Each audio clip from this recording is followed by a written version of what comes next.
out today. Foz, is that a confirmation of Webb? Yep. So James Webb kicks the second goal for Glenorchy as the rain comes in again. Torrential rain here at UTAS Stadium. Out of the middle. McCulloch in the middle there. Gets out to Cousins. Kicks into the breeze with penetration. Up towards Bennett, who might get a mark. Well defended there by the Glenorchy defence. Quick kick forward by Pearce. It's rolling towards goal. It won't get there. Chance now to clear for the Pies. Not a great kick. North Launceston players there with Bennett getting it over to Mitch Donnelly. Short kick. Well, play might have been held there. The umpire didn't see it. It was Harrison. Play on. Bennett again round the corner. Tom Bennett. I think it's a goal. Oh, there's goal of the day. That's a fantastic goal from Tommy Bennett. Great persistence. And that's got to be a contender for the goal of the day. Tassie Artificial Turf goal of the day. Tom Bennett into that breeze, and he just judged it perfectly. And he said, stick that one up your Maxi Walk. He didn't give me any votes last week. So I took 18 marks. I kicked 4 goals. And I've got the goal today. Sorry, Dave, but I'm excited by Tommy Bennett. 2-2-14 Glenorchy. North Launceston 1 goal straight 6, and the rain is sheeting in. That's a handy goal, isn't it? Against the wind and in the rain. They're playing with a skeleton crew today, North Launceston, but as they do, they've got players to come in, such as their great development. Rainbird off the ground. Braden Webb playing at half forward. Has a bit of time. Goes by hands. Jordan Cousins is there for North Launceston. The rain is coming down heavy now. Glenorchy hands. Harry Parker. You could see last night, even in the Collingwood-Adelaide game, just the importance of clean hands. You can still have clean hands even in the wet. It sets you apart. Glenorchy, James Webb tried to kick it off the ground. Here's some good clean hands by the North Launceston defender. Scrubs a kick out. Rainbird. Good little kick. Smart kick, in fact. Right forward pocket. Lewin Jones is there. It comes over the top, though, to the Sharon-Egger. And he's been pinged for a throw. Has he, Lewin Jones? No, it's going to go to Lewin Jones, sorry. And it's a free kick to the Lewin Jones. 2 quick goals to Lauderdale. And 3-2-20 Launceston, 2 goals straight Lauderdale. Oh, that ball nearly comes backwards like a boomerang. Tom Bennett tries to contest. Simpson goes a special kick off the ground. Comes out the back, Glenorchy. Connor Solder, Mott. Here's Pearce for North Launceston. Jordan Cousins. There's no one forward of centre for North Launceston. And it's going to be repelled by Jack Stevenson. As a little bit of lightning goes, that's landed on the line. And that's going to be a throw-in. So centre wing. There was a flash of lightning, Dave. Yeah, the radar suggests there might be a little storm in the area. Do we call the game off or put the game like a pause like they did up in Queensland, Dave, one of your favourite spots? Up in Cairns the other year, I think they might have called it off for a quarter and the boys went to the rooms and come back out. I think they did it Western Sydney versus the Swans, GWS. They took half-time early. So lightning conditions, stormy conditions for this round 3 TSL clash. It's Glenorchy 2-2-14 leading North Launceston 1 goal straight 6. Round about 18 minutes, 18 and a half minutes gone. Boundary throw in centre wing. This is Lee. Ball comes down. Good one over the top. There's one of the ins in Mazengarb from Clarence. He's from Dave, Mazengarb. Yep. Playing his first game for North Launceston. He's beset upon in a tackle. Right in the centre of the ground. It's going to be a ball up. And Dave, you got your big double header again tonight. You got the Tawns. Yeah, Tornadoes versus the Chargers at Elfin Sports Centre. Yeah, great game, wasn't it? Yep, 6:20. It's always a great one for the Mitchell Greenwood Trophy. Ball up in the centre of the ground. Lee gets it down. Chance here for North Launceston, but they can't take it. Kick forward for the Pies. Inside 50 now with the bounce. Contest here. Mitch Walker up against his opponent. Looks like he's going to win out there. That's Cody Lowe. Can't get rid of the ball. Connor Pearton there. He handballs into the boot of Braden Webb, but rolls out of bounds. About 70 metres out from the Glenorchy goal. They lead by 8 points, but they've probably got a 3-goal breeze, you'd have to say. So they'd need a couple more probably to break even by quarter time. The rain just eases momentarily. Welcome to our live stream viewers via Facebook and YouTube. As the boundary throw-in's a good one into the breeze. Front position, well done there to Duffy. Follows up on the ground as the big Duff. Gets out towards Cousins, smart handball. Releases Avent if he can pick it up. In fact, it's Pearton. Pearton gets it off the ground. Rees-Mott, quick kick, not to advantage. Taken by Sanders. Handball's intercepted though by Zachy Webster. Inside out, right foot kick for goal, straight through the middle. Great goal for Glenorchy. Another contender for Tassie Artificial Turf goal of the day, Foz. It was indeed. Bad luck there for young Oliver Sanders. Just at this level, he just got the handball away, but intercepted by Zach Webster, using a bit of experience there. And a smart kick put it through for Glenorchy's third goal. 3-2-20, leading North Launceston 1 goal straight 6. So Zach Webster, the former rookie for the Hawthorn Football Club, never really got a crack at it. The body kept letting him down. It's great to see him come back and play for Glenorchy. Had a little injury-riddled season last year as well, but I reckon he's as fit as he's ever been. He's played the first couple of games this year. Ball up, middle of the ground. Ponting now. Kicked off the ground by Lee. Got to be careful of those ones today. The umpire agrees. And the free kick's going to go to Reece Mott, the silky left footer. This is hooked back around. Leewin Jones has got a job to do there for North Launceston. It's looks like the soccer this morning. It's Ponting off the ground to Simpson. Over the top. This is one of the inclusions, Dave, here in front of us. He's pushing the back, I think. No, it's Cody Lowe. No, Cody Lowe. He's a good size, Cody Lowe. He's a lot bigger than I thought he was. Now he's close to us. He's a good size, and he's earned the free kick. And he's got a big role today, Macca, with the likes of Richter Solder out and Connie Young, etc. So that was Bailey Best to give him away the free kick. He's one of the inclusions, or the inclusion for Glenorchy, with Brady Quinn missing. Good defensive punch there by Harrison Gunther, as we mentioned, playing down back. Big job on Tom Bennett. And North Launceston, they've got a little bit of work to do, but they do have the breeze in the second quarter. Boundary throw in, just forward of centre of UTAS Stadium here for North Launceston. Lee up in the ruck against Duffy, taken by Cox Goodger. Scrubby kick forward. They've done well so far. That's got to be under the knee rule there, where they take the knees out, and it's going to be a free kick to Daniel Joseph. Joseph to relief from half-back, and the goalposts here are swaying in the breeze. There's a lot of severe weather warnings today in Tassie, and it's certainly very breezy here at the moment as Joseph goes onto the far side, looking for and finding Braden Webb, takes it on the bounce, kicks further up the wing here, looking for Callan Daly, kicked the first goal of the game. He fumbles slightly, kicks off the ground. Chance for the North defence to clear. There's Pearce, kicks further afield, and Jones there can't quite take the mark, but shepherds it over the boundary line. So boundary throw in slightly the attacking side of the wing for Glenorchy. Well, they're definitely going to take this North Launceston, kicking against the wind. 7 new players into the side. I think they'll take this at quarter time. They'll reset. There's around about, 22, 23 minutes gone. I reckon they'll take this, the Bombers. Duffy gets it down. Cox Goodger's tackled to the ground. AFL update in a minute, please, Macca. Yeah. Ball We'll comes see out. how your Giants are going. Mitch Donnelly kicks close to the line. Chance here for North Launceston. Great pick up by Bennett. Kicked a beautiful goal before. Ponting, experienced players here now. Out towards Whitford. Kicks off the ground intelligently. Inside 50. Good work, though, by the Glenorchy defence in Josh Grant. Kicks along up the wing with the breeze. They can break here, can Glenorchy. They're off and running. Mark not taken there by Braden Webb. He has a second opportunity. Shrugs a tackle. Handball laterally. In they go now. It's inside 50. Glenorchy towards the goal square. Mitch Walker. Has he got hands to it? Or did he even touch it? Is it Daniel Joseph? Keep an eye on the play who kicked the goal, Macca. I think it's Daniel Joseph up there. Yeah, silky left foot. It is number 12, Daniel Joseph. Just cleared Mitch Walker's fingertips. There's a bit of afters in the goal square with Mitch Rainbird. But that's a goal. Yeah, that's another one outside 50, just the ball floating through. And it was Jay Bowden out on centre wing, Dave, who just silky, just sidestepped. He found Webb, who dropped the mark, but got it across to Joseph. And that's another contender for Tassie Artificial Turf goal of the day. The AFL, Dave, it's Fremantle by 2 over the Giants. And the Tigers have kicked the first couple against the Lions at the MCG. And this latest score from Lauderdale is Launceston 4-3-27, Lauderdale 3 straight. We'll have Anthony Osborne at quarter time. Here's Cox Goodger. Use all his skill to get it out of the middle. Chance now, Dakota Bannister gets around Joseph Easley. To Ponting there, a chance here. Short kick inside 50, not a great one. Chance for McCulloch if he can pick it up. The big fella shoots for goal. I think he's got it. A great goal. And that's the second time inside 50 in this quarter that one of the big fellas from the North forward line has snapped a goal. This time it's Bart McCulloch. It's their second goal and a valuable one. 2 straight 12, trailing Glenorchy 4-2-26. Macca. Well, that was just training out of the middle, wasn't it? It was beautiful play by Cox Goodger and Ponting and Bannister. The kick wasn't great, but McCulloch just swept on the ball. And we mentioned how sick he is. He doesn't look great.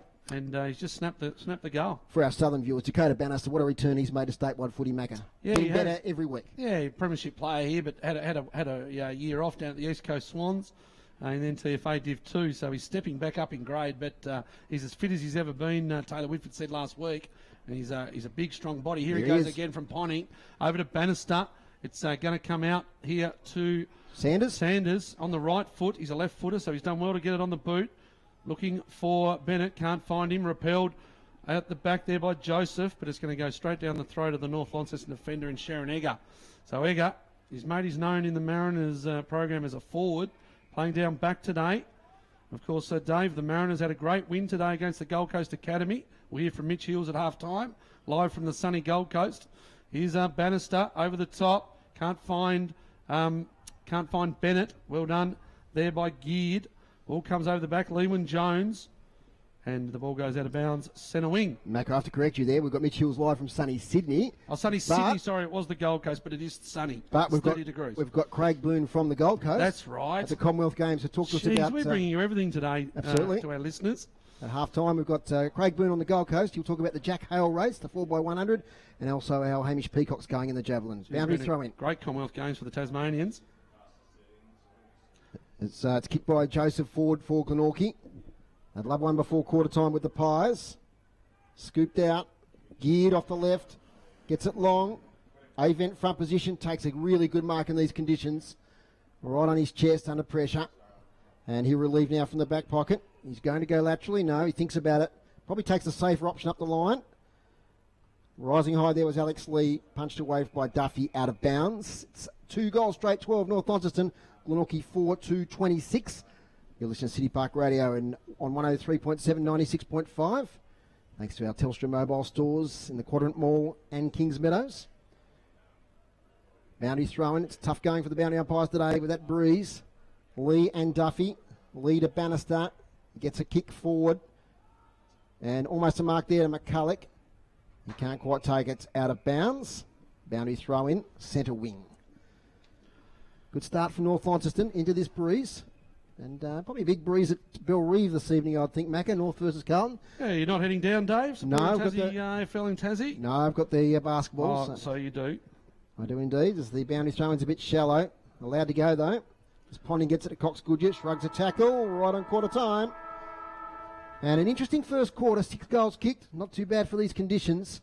And quarter time sees Glenorchy 4 goals, 2-26, leading North Launceston 2 goals straight, 12. Groups, we might just get a few stats from you there. I know you're still adding them up. We'll do the goal kickers first. Goal kickers for Glenorchy. It was all singles to Zach Webster, Callan Daly, Daniel Joseph and James Webb. And for North Launceston, it was the tools. It was Tom Bennett and Bart McCulloch. Groups, some stats there for us? Yeah, lots of ball ups as you'd expect today, Dave. North Launceston ahead there with 18 to 13. With the hit-outs? Yeah, for the hit-outs. And the clearances are 14 to North Launceston, 9 to Glenorchy. Inside 50s, Glenorchy, the better of things there, probably with the assistance of that breeze. 14 to 8 for North Launceston. Marks inside 50, 1 apiece, and frees 4 apiece. Okay, so a fairly even stat sheet there at quarter time. We must get back to the studio for some messages, then we'll have Anthony Osborne for a report from Lauderdale and some thoughts on the first quarter from Macca. We'll be back here in a moment on City Park Radio and the TSL live stream.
So 7 players came in, and it's a pretty even first quarter. It's Glenorchy 4-2-26, North Launceston 2 goals straight 12, with Glenorchy having the breeze in that first quarter. Welcome back to our radio listeners on 103.7 and 96.5, and the TSL live stream.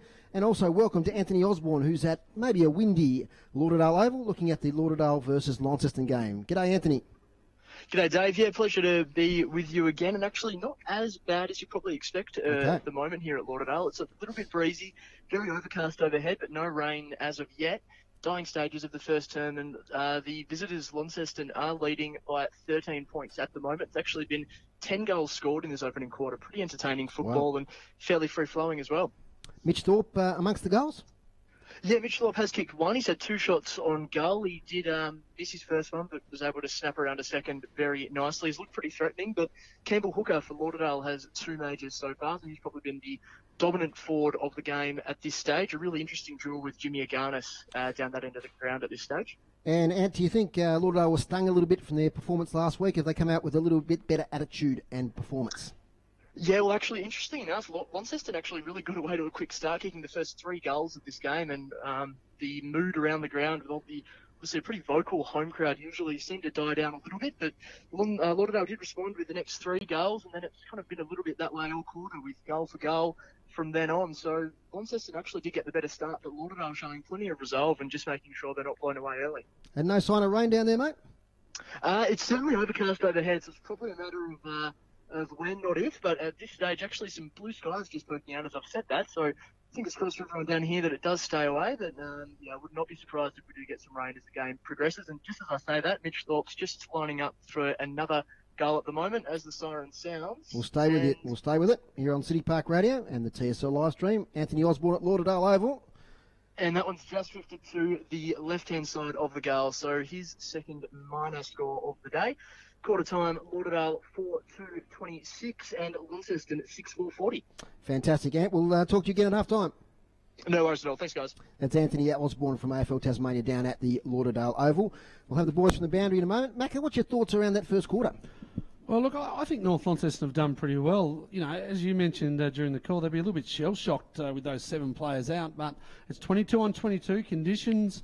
You know, it probably suits North Launceston because they've got rid of some big-bodied players, but they've brought in some youngsters. Will of the Wisp Sanders had a few touches. Harrison's been okay. Young Donnelly as well. All these players are really good players for their D-League side. But look, you know, the clearances, they've done really well. 14-9, Cox Goodger playing exclusively in the midfield. He's been really good. Inside 50s, even though they were against them, I thought their defence did pretty well. That wind is definitely going to have something to say about the result of this game, with the shower just coming past again. It's interesting, Mac, with Cox Goodger. Had they had their full team in, I'm sure he would have played a lot in the forward 50, coming back from the hamstring injury, but he's had to play in the midfield almost exclusively. Yeah, he has. And look, McCulloch's going to go forward. We mentioned that he's also unwell. McCulloch, Bennett, Pearce, and then 3 smalls going forward there for North Launceston in Simpson. He's there as well with Mitch Donnelly and Harrison. And our committed boundary riders down there, Adam Child and Chris Sayer, they've been out to the huddles. And what do you got to report, boys? Yeah, well, North Launceston are back out into position now as Glenorchy is just breaking up. I went in and had a look at what the North boys had to say there. Probably the big things. Really impressed with the inside mids for their effort in that first quarter. They know that Glenorchy will be pushing their numbers back as they're going with this. It is a significant breeze that is blowing towards the city end, which is the way that North Launceston will be going this quarter. And so they just want the guys to lower their eyes. And Chris from Glenorchy, what did you find? Yeah, the Glenorchy boys are almost treating the wind as a 19th player, as playing a big factor in their plans. So no injury worries that I can see. Same as North, no injuries. No, so no injuries there. So we're all clean bill of health here at the moment. We're about to start this second quarter, and we're just about to contact the Boundary Riders Association of Australia to see whether these conditions are okay for us to be out here. Good luck, boys. Thanks for that. The second quarter is underway here at UTAS Stadium. Here's Matthew McGee. As the rain starts to fall heavily again. North Launceston got the hit out, but it's going to go Glenorchy's way. It looks like the soccer that's over at Churchill Park. Well done to all those little under 6s that are out there playing soccer at the moment, Foz. Oh, absolutely. Because this weather is coming in. I've had a day like this for a while here at UTAS. I am very grateful, though, that we are here in the box at UTAS Stadium and not on a balcony or on the back of a truck somewhere. At Windsor Park. Commentating. I didn't want to mention the grounds, but you've done it. Yep. Alex Lee palms the ball down. Here's Cox Goodger again. He's had a lot of those clearances just by himself, Groobs, I reckon. Ball comes out the back. Here's Leewin Jones, first game. Little up and under kick, but it's done the job. He's looking here for Harrison, can't find him. And the ball's going to be out of bounds just in front of the interchange box. It's Mitch Donnelly, in fact, that he was looking for, one of the smalls. Interesting, sorry, Dave, interesting, Jay Bowden just floating behind the pack at this stage. He's floating behind the ball. He's playing as a loose down behind the ball, and he'll just rack him up down there if he's given the chance. So I'm interested to see whether North Launceston man him up. Kick off the ground, out of bounds. Just they gained about 25 metres, North Launceston. Lewin Jones-Macca might have been in a junior squad with Taryn Thomas and Ryan Mansell. Am I imagining that? Oh, look, it's definitely in the train, a little bit younger than them. Yep, is he? Or was a year younger. Yep. But yeah, look, he's got that Taryn Thomas look about him, hasn't he? Yep. Lean and quick and athletic. He's on the right track though. He played a pretty good practice match earlier on in the year for the Mariners. Here it goes now with Ponting. Gets some space. Chain of handballs from Simpson now to Cousins from Rocherley this year. Inside 50, McCulloch against 2. Yeah, there's Joe Bowden. Now there might be a free kick here. I think it's going to go to Bart McCulloch. Well, pushing the back. That was lucky because I reckon Joe Bowden was in the right position and I reckon he got pushed in the back. Sort of sandwich, wasn't he, McCulloch, between the two Glenorchy defenders? Yeah. But he's got the kick for goal. He's kicked one already. I was thinking Joe Bowden, sorry, Dave, was in the correct position. So Big Bart, he's come off of his near deathbed with this food poisoning outbreak that's hit the Bombers right through their club. He's kicked kicked one in the first quarter. Yeah, great snap. Rain comes down here at UTAS Stadium. They're kicking to the right of UTAS Stadium, to the town end for our radio listeners. Here comes McCulloch. Deliberate approach. Delivers. It's going to be off to the left, I think. It is. Minor score for North Launceston. 2-1-13. Trailing Glenorchy 4-2-26. Any AFL there, Macca? Oh, so I'm just checking the next races. Big day of racing in Sydney today, Dave, at Randwick. One of those horses, I don't know if you heard of it, Winks. Oh, yes, about to run Winks. Just going for win number 29, 25 in a row. It's won a cool $16.5 million, Dave, as they return the ball from over there. So Winks is about to go, 27 minutes. We'll keep you up to date with that result as well. Reese Mott kicks out of full-back, goes short, finds Daniel Joseph back in the TSL this year. Oh, he's a good player. Look at this kick. He kicked a beautiful goal in the first quarter, into the breeze, gets good penetration with it. Lee tries to fist it away from the front position. It's towards the boundary line. Zach Webster cruises through, kicks it into a Cody Lowe there for North Launceston. It gets it in the mouth, but gets up, gets going again, back to his defensive position. Jeez, I tell you what, these players, though, they're lucky this state league. They get to play on, one of the best surfaces in Australia. There's no mud. That's back right. in the day. There's not even any water collecting. No. It drains beautifully. As Lee with the front position. That's a bit of an air ball there as they both miss it. Ping pongs around. Chance for Glenorchy. And that was James Webb. Kicked a goal in the first quarter also. As the sun nearly peeks through here at UTAS Stadium. Off the ground by Webster. Off the ground by Simpson. Only as far there as Josh Arnold. Yeah, Arnold, he's been installed in that back pocket. Here's the Prince of Glenorchy, Joe Bowden. Goes back in the centre. It's a beautiful kick in the conditions. And he finds his teammate there in Camerick. Camerick goes even wider against this wind. So they're going to blow back to him. It's well done, though, by Lowe. Lowe meets his opponent to the ball and beats him there, and he butters up, and the ball goes out of bounds. Centre wing, Dave Mohr. Couple of NCFA scores. Quarter time OLs 17, St Pat's 13. Top of the ladder clash there. And in torrential rain at Longford at quarter time, Bracknell 3-3-21. Longford yet to score, but Bracknell did have the breeze apparently. Scores from the great Max Walker. Yep. He had a little clip at me before, but you reckon I was a bit hard on him about the votes last week. But the stats do tell the story. Ball comes over the back here from Lee. It's a centre wing. Mott. Oh, beautiful hands, clean hands. Glenorchy here. Come forward, but it's going to go down Avent's throat. He had a good first quarter, and he's taken the mark. He switches the ball, comes out here to centre wing, finds Fletcher Bennett. He has a look. He's going to keep going. Oh, it's a short kick, but it's good enough for Avent. He sneaks one through to Avent, looking for Ollie Sanders. He's beaten to the ball. Here's Arnold. He's looking for the centre. Can't find Reese Mott. Coming through beautifully there was the Sharon Egger playing down back, being good. And excellent play there by Lowe. Comes back to Webb. That's James Webb. Left, right, step. Inside. Camerick gives it back. Rainbird. Slung around in the tackle. Good tackle. Here's Lewin Jones. Ball spilt. Smothered by Webster. Comes out to Rainbird. Now it's Webb. James Webb looks for goal. Oh, it stopped on the line. Goalkeeper style. Jackie and that's Avent? Mr. Dependable Jackie Avent. He's done that a few times today, Jackie Avent, being the last man like a goalkeeper. He's going to come near side. Umpire tells him to play on. He's got Whitford, and he finds him. Takes a mark on his chest. Just outside defensive 50, Whitford. So it's the day-to-day that a coach gets tested, don't they, Dave? Yep. With so many changes. All he does is kick it to Bowden.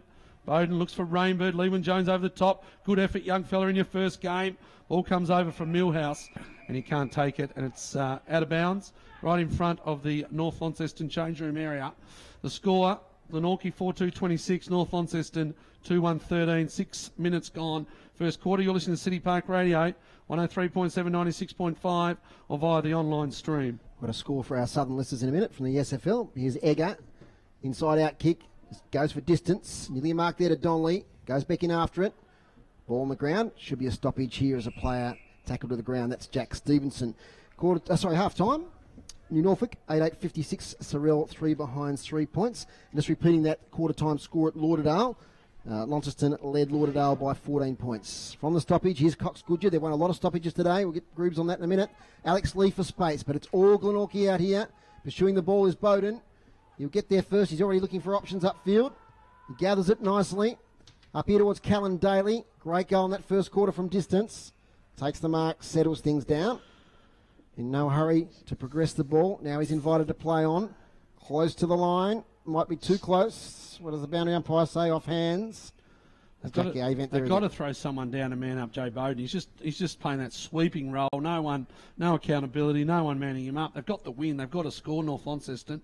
They're a couple down, and all they're doing is kicking the ball to Jay Bowden. Sunshine bathing UTAS Stadium. Try and get a score in a moment in the other game today at North Hobart. Try and see if there's a score there. Mac, I'll get you on the AFL for the next stoppage as it's a boundary throw in. And going at it will be Lee and Duffy as they have most of the day so far. North Hobart 117, Clarence 117. So close there.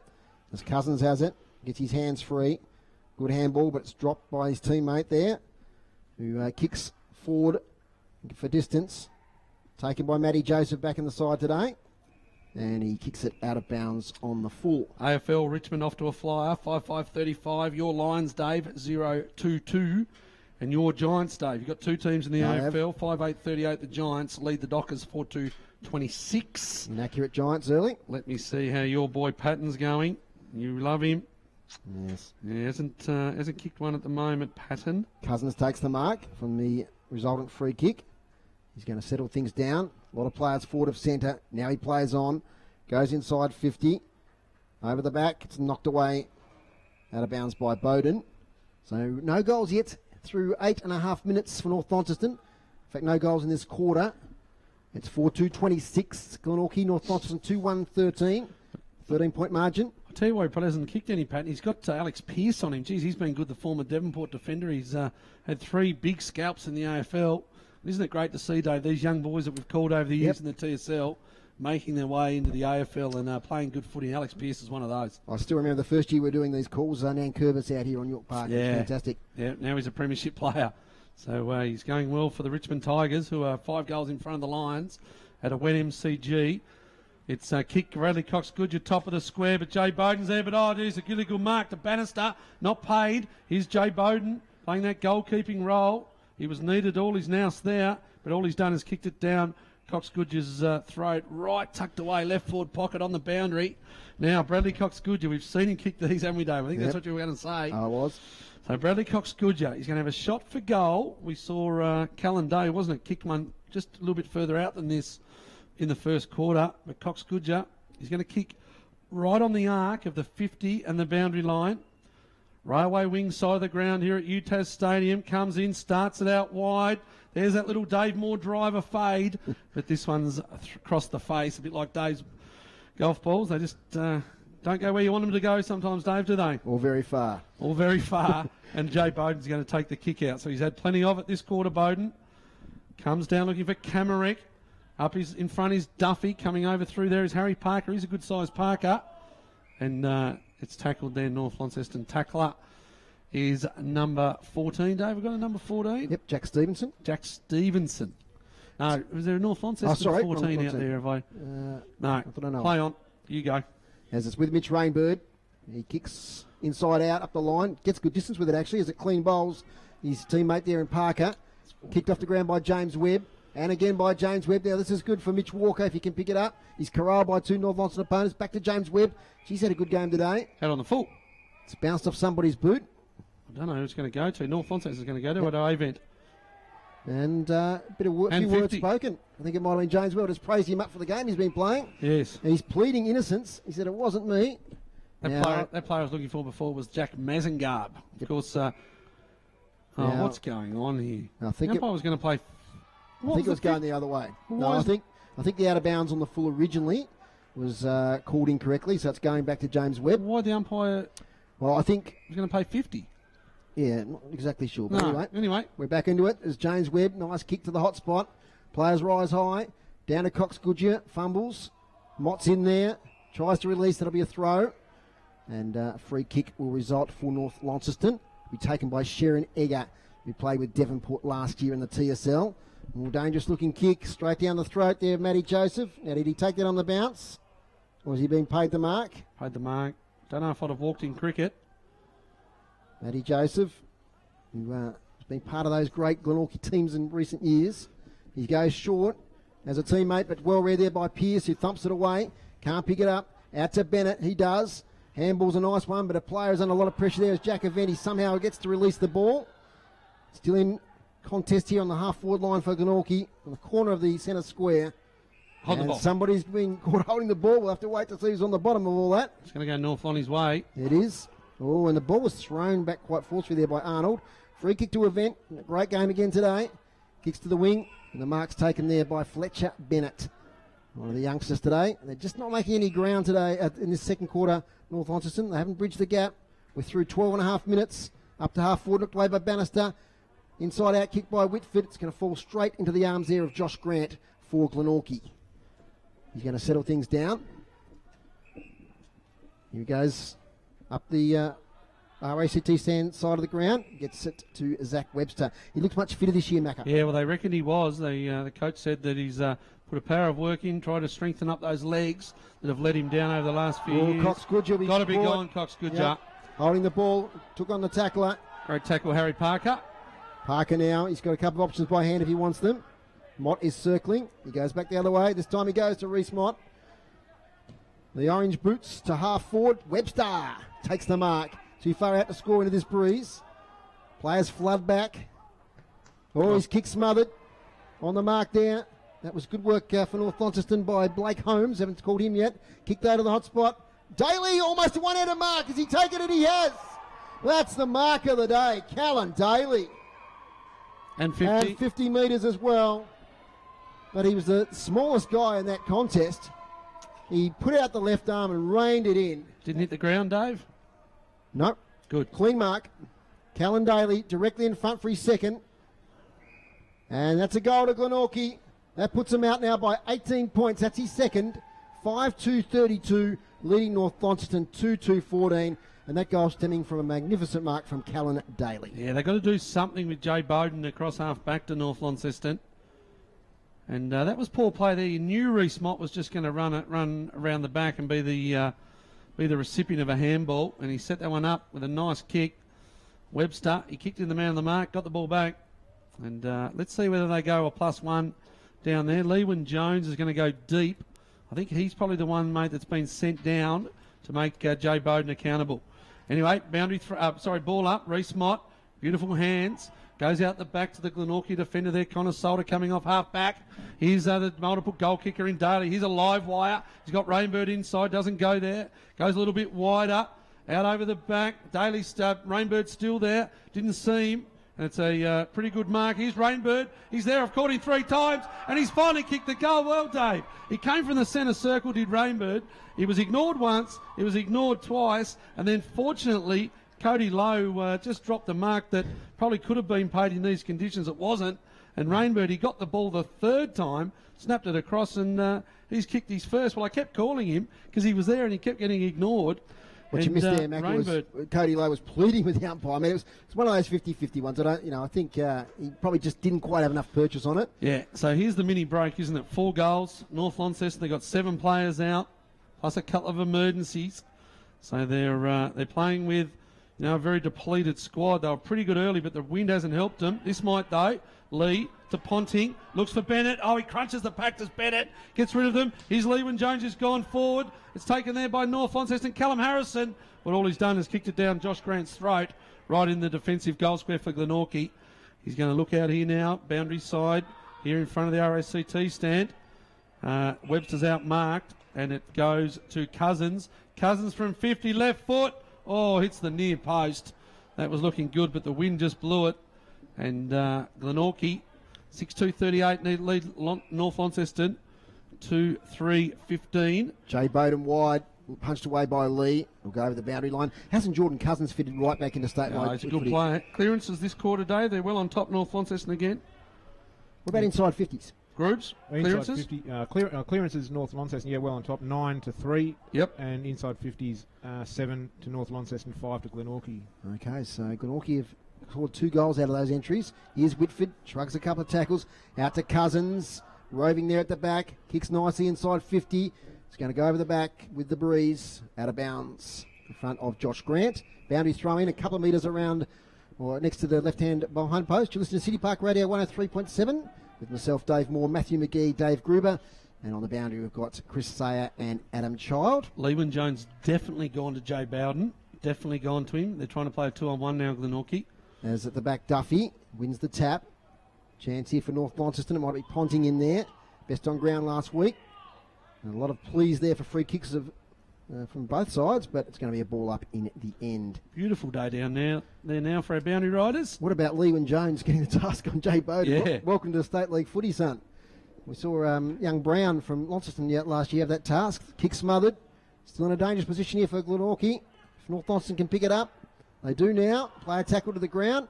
Of course, the difference there, Dave, is that Jay Bowden's playing in the back pocket at the moment. That's right. He'd be a little bit more nervous if he was playing in a forward pocket. Correct. But he's had just as much influence on the game. He's played across half back and half forward early, and he's had plenty of touches. Pearce wins the tap there against Duffy. But Webster sharks it to Mott. Kick semi-smothered. On the attacking 50 now for North Launceston. Daly runs into a brick wall. Ponting, Bannister tries to shrug a few. Can't. Great work, Zach Webster. How skillful was that? Gets it to Rainbird. He's tackled, drops the ball. Tackle there by Parker on a opponent. Ball up, says the umpire. What about the handball there? Yeah, look, you can tell Glenorchy are trying to move the ball a lot quicker this year. We've been a little bit negative on them in the past few years because they come to UTAS and just can't run, but they look to have a bit more zip this year. Indeed. As Cousins gets it out towards Egger. It's on the centre wing. Here's a chance for Daly. He's got one over the top. If he can get the quick kick, he does. Pigeon. Intelligent. It's Braden Webb. Takes the mark. Braden Webb, open goal in front of him. Misses to the right. Yeah. Probably should have got that one. Yeah, well done to Connor Pearton. He made up late ground there, and he had a lot more speed than Braden Webb, who, if he'd had a bit of toe, he could have run to about 15 metres. But he had to kick the ball quickly because Pearton was closing right onto him, and Connor Pearton's going to take the kick in. So Connor Pearton, left foot, former Mariner, goes down the line looking for Bennett, who tries to take a hang, falls over to the back to the rover in the ruckman in Alex Lee. Here's Bannister. There's the win that they've been looking for. But that main Joe Bowden again, he just sweeps and gives the ball across to Arnold. Arnold looks inboard, 45-degree kick to Mott. He's having a fair influence on the game as well. The umpire says play on. He's on his right side, but chooses the left foot as he does. Here's Daniel Joseph, another silky left footer. Played in the NEFL last year, had a great year up in the NEFL. In fact, represented them against the TSL, Dave. Yep. You didn't go much on that, did you? No. Nah. Good to see him back. At Lauderdale 7-6-48, Launceston. Lauderdale 6-2-38. Ball inside. Cody Lowe can't take this mark. Ball down the front of the pack. It's a little bit scrappy at the moment. It's going to come back to Joseph. He'll do something with it if he can get the foot on it. He gives it to the big fella there for Glenorchy. Ball comes down and underneath it. Well done there to Webster. He got a hand in and the umpire's going to ball it up. That fella coming through, Dave, the good defender for Glenorchy. Connor Solder it might have been. Yep. Did a good job. Ball comes down the pack. Here's Rainbird, a sneaky one off the ground. Pigeon Webb, he missed the last. He snaps this one. This is straight over the goal umpire's head. And there's another contender, another snap for goal of the day. Sponsored by Tassie Artificial Turf. The umpires is going to give another kick. No, he's going to give a kick inside the centre circle, I think, for a few afters. Might be to But North Glenorchy Launceston. have kicked their 7th. They're now 5 goals in front of a depleted North Launceston. It's going to be a free kick to North Launceston in the centre of the ground. It'll go to Alex Lee. They desperately need a goal maker to stay in touch They do. They're 5 goals down. That was Braden Webb's goal. And 7-3 plays 2-3. didn't get much time to celebrate it because there was a few afters. It's going to be a free kick in the middle of the ground. Lee, deep kick inside 50. Bannister's there and Bennett. Bannister can't quite take the mark. Got his hands to it nicely with the front position. Still a chance for North Launceston. Players dive in over the ball. It's a desperation kick now outside defensive 50 for Glenorchy. And the player there just can't pick it up as it goes out of bounds. That was Ben Camerick. Launceston by 10 points down at Lauderdale, so close one there. We'll get a bit of a go here at North Hobart as well. And North Hobart, still 8 all. Yep. About halfway through the first. Bit of a later start there, Dave, I think. yeah, it's interesting. Yeah, 2:30 start. Early days. That's why we couldn't get a score earlier. Apologies for that. So boundary throw in. Lee to the front. Geared has it. Gets a kick away towards Ponting though for North Launceston. Has an outlet player there and Cox Goodger shrugs away Camerick. Cox Goodger long inside 50. This might clear them. No, well done in front there by Bowden. Quick kick by Grant towards Millhouse. Oh, nice bump there by Pearce. Wins the contest. Bannister, he was shaping to have a snap at goal, but he didn't take the ball with him. Mott, beautiful kick to Daly. Oh, does he take the mark underneath his legs? No, says the umpire. Quick snap there by Sanders towards Bannister. Grant again over the back. They've got numbers behind the ball. Bowden clears it out towards Webb, using a bit of experience there to try and gather the ball, but it's out of bounds. Left half forward for North Launceston. They trail by 30 points. Half time, lots going on. Anthony Osborne from Lauderdale, Mitch Hills from Sydney, and our very own Craig Boone from the Gold Coast. Has Jack Hale. How's he going to go in that 4x100? How did he get in it, Dave? He finished 5th. How did he get in it? Boundary throw in. Lee to the front. Dave. His form was good as Cox Goodger is caught with the ball. Be a throw. Free kick to Glenorchy, right half back. So we've been playing 22 3/4 minutes. They run the 5x100, Dave. Jack Hale. I'm not commenting. We're looking You're at a massive supporter of Jack Hale. I love him. I'm not as much. I gathered that as Millhouse drops the mark. He's not biting groups. Welcome to our He Southern won't. listeners to the TSL live stream. As here's Bannister, gets the handball to Donley. Donley low centre of gravity, kicks towards goal. It won't quite get distance. It's touched on the line. Jay Bowden again. In Free fact, kick. It might be a free kick for front on contact there Wow. against McCulloch. He's playing at full back. He's having a huge influence on the outcome of this game. I think they just missed a trick. Here's Bowden now. He's Goes- too tricky Oh, for Bart McCulloch, but he kicks this one out of bounds on the full. And Cox Goodger's going to have another shot from goal, about 10 metres in from where he was last time, but still tucked away on the boundary. I was going to say Joe Bowden was a little bit tricky for McCulloch. He got around him, but then the ball just floated across the boundary line and out of bounds on the full. And Cox Goodger, from the same spot, he'll learn from his last kick. He's looking for a little bit of a right to left with the left footer, tucked away, railway wing side, 10 metres further, closer to goal than what he was the last kick. Cox Goodger, deliberate approach, tucks it, starts a little bit narrower. In fact, he started too narrow. And this one misses left side. So there's a behind. North Launceston, 2-4-16. So 4 behinds to North Launceston this quarter. Yep. And Glenorchy have kicked 3 goals. Let me get a stoppage marker. I might repeat for people who've just joined us the players that were out for North Launceston today. Yeah. So they don't think that this is a No, massive... Glenorchy have done well. They've done but well, it's- Glenorchy. I think for those people just joined in, Reece get Mott that context. can't Yep. get the kick. Pearce snaps one out. Here you go, Dave. Read them out. So food poisoning hit North Launceston pre-game, and out were Mark Walsh, Zach Burt, Connie Young, Bo Sharman, Michael Tang, Jay Foon, Arian Richter Salter, and also the emergencies Lachlan Young and Jaden Harris. So in all 9 players out of the 26. Yeah, and McCulloch also very unwell. Didn't put his gear on until about 5 minutes before they ran out. Was in the tracksuit. Was visibly ill when he ran out on the ground. But he's managed to have a couple of shots at goal and kick one, Big Bartholomew. Scrubby kick for Glenorchy. Here's Cox Goodger. He's done all he can for the North Launceston. He's run too far, the umpire said. Geez, that's a little bit harsh. He was trying. He's doing everything he can. He's gone from there to there. He's just trying to get that As space, the crow wasn't he? flies, Yeah. Brad, you've only run about 6 metres, but the fact is you did about 4 laps. And that's considered, he's a little up and under sort of Gaelic footy style, Reece Mott. There's on the highlights. That was beautiful. Comes down to Joseph, silky left. Leben Jones has gone back again. Here's Jackie Avent. It's been one of North Lonnie's best. Over to Simpson. Tries to take the Webster tackle. A little bit high. And Simpson's going to have it. Oh, Webster. He might have just found one there on Taylor Whitford. Bennett flies. Good contest, Tommy Bennett. Keep a look on the afters, Dave. Ball comes out through Millhouse. Lewin Jones spoils his own teammate. Ball comes down to the front of the pack. Glenorchy. Adam Roberts is there. Oh, coming through hard was Barty Bester. Lucky didn't connect. Could have had a holiday. Good tackle, though. Barty Bester on the ground. Starting to get a little bit willing. Very willing, in fact. Zach Webster's there. Mitch Rainbird, Alex Lee. And it's going to be a free kick. North Launceston, Sharon Egger going to take the free kick right on centre wing. As was WrestleMania this week, Dave. Rainbird and Lee in amongst it. As Lewin gets it right to the centre to Simpson, who gets it shorter. Mark to Donnelly. Donnelly now goes back.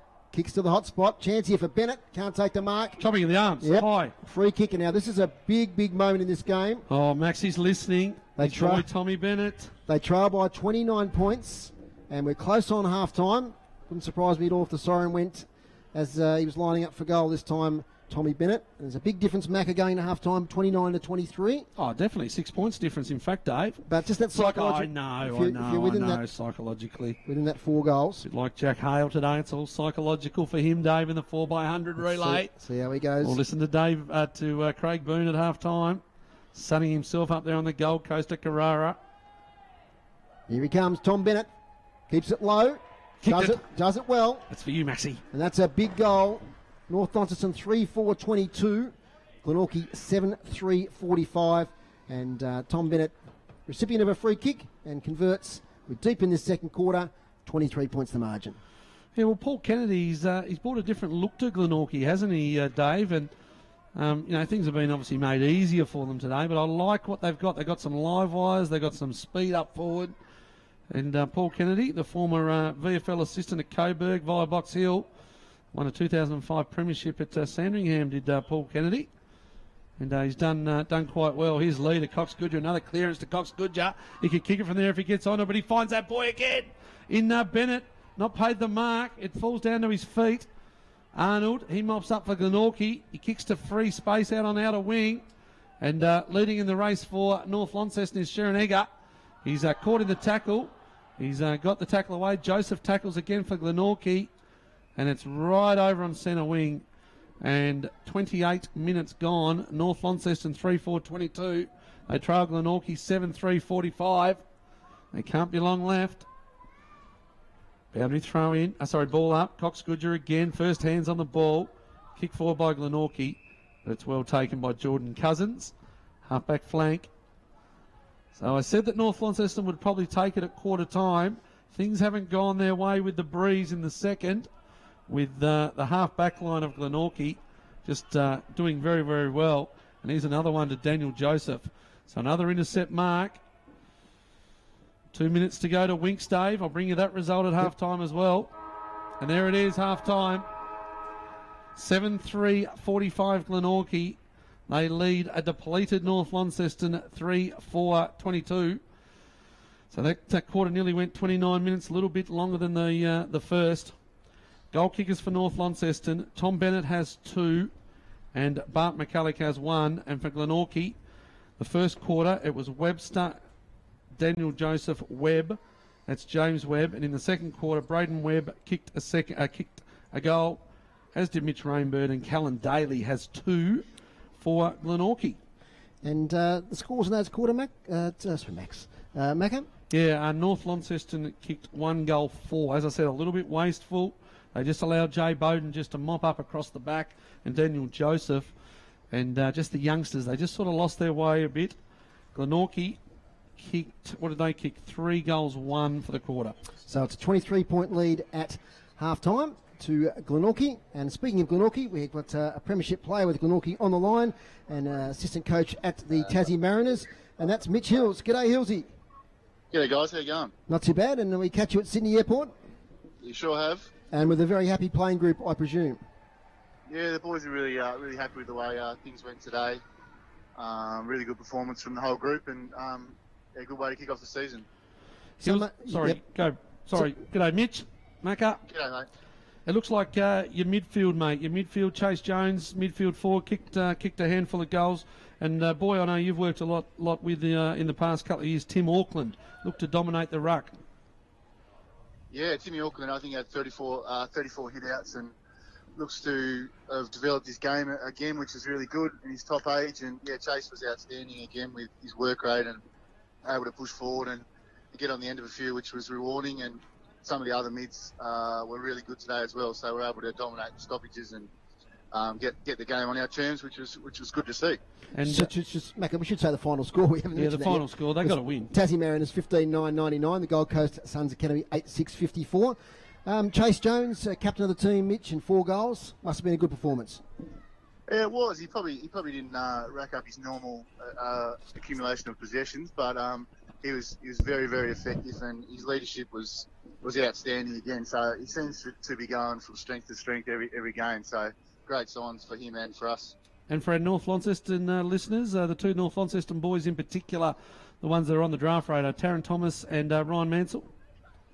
Yeah, both had a really big impact on the game. Maybe not their outstanding best, but both definitely had an impact on the game. Both those players laid a lot of tackles and were able to, just look for class above at times. So definitely a good performance for them as well. And one of the boys I'm interested in, Hillsy, has come late into the program, I suppose, played a couple of games as an overage last year, is Fraser Turner. Played overage under 16s, Fraser Turner. Yep. Yeah, 34 touches, I think I saw on the stats. Yeah, so we sort of used him through a half-back midfield role. So he was on the wing today, which was a bit different, but he was able to obviously accumulate possessions, but he used the ball really well. He was able to find space. He had 10 marks. I think he had 8 or 9 inside 50. So he's finding the footy and he's using it well. And he obviously held that position really well for us today and helped our midfield a lot. So with our forward drive. So a good performance from him. Hoping he can string a few together and get himself on the draft radar as well. And, it's been well publicised, the lack of Tassie talent over the last couple of years, been a couple of tough years in the coaching box. How important is this first up win against the Gold Coast Academy for the rest of the Academy series? Yeah, it was massive. It was a bit of an unknown. We didn't know too much about Gold Coast. We weren't able to get any vision or results or best players of their pre-season. So it was a difficult one and a bit scary going in, not knowing the opposition very well. But now we've got that one out of the way. We put in a good performance. We know they're going to be very competitive in the series as well. So it gives us confidence going forward. And we're able to look at some of the other teams that played after us. And I think we're going to have a good season. Hopefully we can keep progressing and getting better. And we've got a lot of guys putting their hand up, which is really good to see. And there's plenty of talent in this team. It's probably one of the better teams we've had for a little while. Go Winks. And Hillsy, as a coach or coaching panel team, I suppose just as important as the result is the structure of play. Does the team carry out the instructions at the start that you map out from the start of the game? As far as that's concerned, are you happy with how it all panned out? Absolutely. This group's sort of, give or take a couple of players. They've been together for 2 or 3 years now, and they're able to sort of, we've done a power of work with them over the pre-season, but, we sort of throw it to them and tell them what our expectations are, and they're able to coach themselves during the game. So that's terrific and good to see.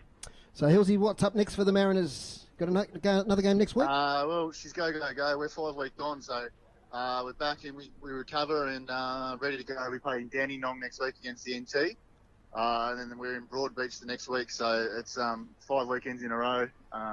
So the guys all came through unscathed, which was good, and we're all about recovery now and get ready for being Melbourne next week. And is the plane on time, Hillsy? At this stage, I think we're all good to go, mate. So as far as I know, I'm just sort of stuffing my face here now, and then away we go. And Hillsy, you've probably been listening to us, but Glenorchy, 4 goals up at half-time. They're not missing your presence. No, well, I didn't know you down the rooms, mate. Have a big fella out of the goal square, but I have been tracking them. I'm happy with how they're going. I watched them last week, and they looked good, and hopefully they can continue on the second half and beat North. I think that'd be fantastic. You've got to get down the rooms, mate, because they don't know you down there. They've forgotten about you. I don't think that's a lie. They're going well, Hillsy. Thanks, mate, and well done with your role with the Mariners today. Thanks, guys. Thanks for having me. Have a good one. Safe trip home. That's Mitch Hills there on City Park Radio talking about that big victory today by the Mariners. It is a great victory, 15-9-99 to Gold Coast 8-6-54. Now, while I get Craig Boone on the line, Macca, tell us all about Winks. Winks. Winks sat second last. Groobs and I had a little look there. Sat second last. Hugh Bowman, he just went around him on the turn at Roundwick. All the long way around, beautiful. All the wrong, and he just got up the gear. You can see, they reckon it's got gears, and it had gears. She had gears. 300 to go. She won by about 4 lengths again, and that's 25 in a row for Winks. That's fantastic. Now, speaking of fantastic, up on the Gold Coast for the Commonwealth Games, Craig Boone, who does a bit of work with us here on City Park Radio Sport, he's up there covering the Commonwealth Games. And, Booney, can you hear us? Yeah, certainly can, Dave. G'day, Dave. G'day, team. Yeah, G'day, it's been a good afternoon of competition, guys. So let's start with the javelin. We've got our very own Hamish Peacock, our southern viewers on the live stream or listeners. Will be interested in, or Tasmania, of course, and how he's going. How's the javelin progressing? Yeah, so Hamish has had his 3 throws now. We're just coming towards the end of the third round. He's sitting in third at the moment. His best throw was his second one of 81.37. That's the only one that's gone over 80 metres. Leading at the moment is Chopra from India with an 85.50. And second is Peters from Grenada with an 82.20. So Hamish's PB is 84.39, so he's going to have to throw a PB to get up. But I guess that's what these big competitions are all about. So he's had 3 throws. How many in the competition, Craig? How many more throws that is? I'm not 100% sure on the starting list, but sorry, now how many throws? They always have 12 or so it'd be that or slightly over. So yeah. So how many throws do they get? So they've had 3. Yeah. So the top ones progress after 3 throws. So there's only. I think there's 8 go through and have 6 throws, so they normally eliminate half the field. So I think it'll be probably up to 16 in the first half, and then the remaining ones get 3 more throws from there. And Booney, tell us about the atmosphere up around the Gold Coast, the sporting capital of Australia. The weather's beautiful. They look to have Carrara looks the best it ever has. Tell us about the atmosphere up there and around the Commonwealth Games. Yeah, it's tremendous at the venue here, Macca. Like it's interesting talking to the locals. They've sort of said a lot of the local people sort of moved out, I think, because of everyone coming in, which is interesting because you think you'd probably want to come and support the local thing, but I don't think that's mattered because it's because they're putting their house on Airbnb, mate, and getting 1,000 a night, so you'd move out if you could. Yeah, I think you're right. We've got to get to the 4x100 relay. How did that pan out? Yeah, so the 4x100, we had some... there for a minute, Dave, we thought we might be picking up a medal, but unfortunately 4th in the finish. But I'm pleased to say Jack Hale ran a tremendous third leg. So it was Trey Williams to Rowan Browning to Jack, and then Jack to Josh Clark. And Jack actually gave it to Josh in second place. But unfortunately, Josh got run down in the final 100, but he was up against some impressive opposition. I'm not sure who the Jamaican final leg runner was, but the South African was Simbini that won the 100 metres, so I had to try and hold off the 100 metre champion and wasn't able to do so. Who won it, Bernie? Who won the result? England took it out. England have actually won the men's and the women's 4x1, so obviously good sprinting stocks there at the moment. So the English won it with 38.13 in the men's. The South Africans were second with 38.24. Jamaica third with 38.35 and Australia fourth with 38.58. So they were certainly well up there, and yeah, it's just a pity that Clark couldn't just hold out at least one of the guys to get them a medal. But yeah, as I said, pretty stiff opposition he was facing over that last 100 metres. Have you snuck to any other sports up there, Bernie? I'm getting along to the marathon tomorrow, but no, I haven't been along to the others myself. But they're going to get out on the marathon course tomorrow and do a bit of cheering, hopefully. Bernie, we've got to get on to Anthony Osborne at Lauderdale Oval, but thanks for that report. So, Hamish Peacock in third place and the 4x100 fourth. That's correct, yep. Cheers, Bernie. Enjoy the rest of the day. Fantastic action up there. Really. That's Craig Boone there for City Park Radio at the Gold Coast. How good is it for the Gold Coast, though, Foz? Fantastic. Hey, unbelievable. We've got to get to some messages from City Park Radio. It's been remiss of me, so we'll be back in just a moment with Anthony Osborne at Lauderdale.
food poisoning from their selected side. We've got a couple of things coming up at half-time before the play resumes.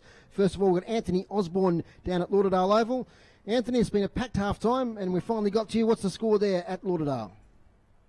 Here at Lauderdale, Launceston are leading 10-11-71 to Lauderdale 6-3-39. So, yeah, pretty big quarter there for the visitors, kicking 4 goals to Lauderdale's 2. Lauderdale kicked the first 2 goals of the quarter, and then Launceston really just peppered the goal face for a good probably 5-10 minute period without actually getting on the scoreboard. And then as the quarter went on, we were able to kick a few goals. I know I did say to you at quarter time that the conditions weren't too bad down here, but we've really had all seasons in the last half an hour or so down here at Lauderdale. It's been really jacket on, jacket off sort of weather, but the sun is finally shining now.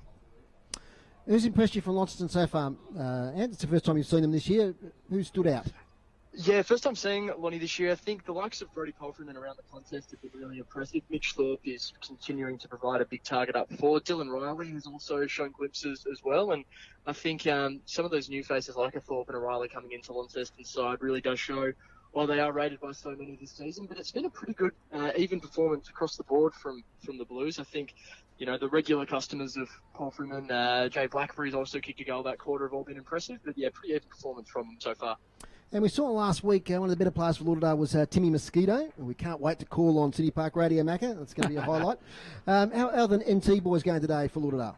Will they be cold? Yeah, absolutely. No, yeah, certainly cold conditions for everyone out here today, let alone people who are coming down from the NT. But yeah, Tim Mosquito has probably been the pick of the recruits for Lauderdale so far this season. He's again been good today, drifting between half forward and half back and using the ball really well.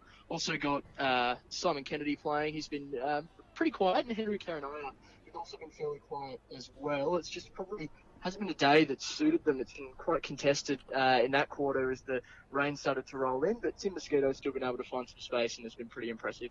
And just to finish with, you got some major goal kickers for each side? Yeah, so Mitch Thorpe has a couple now for Launceston. He has 2.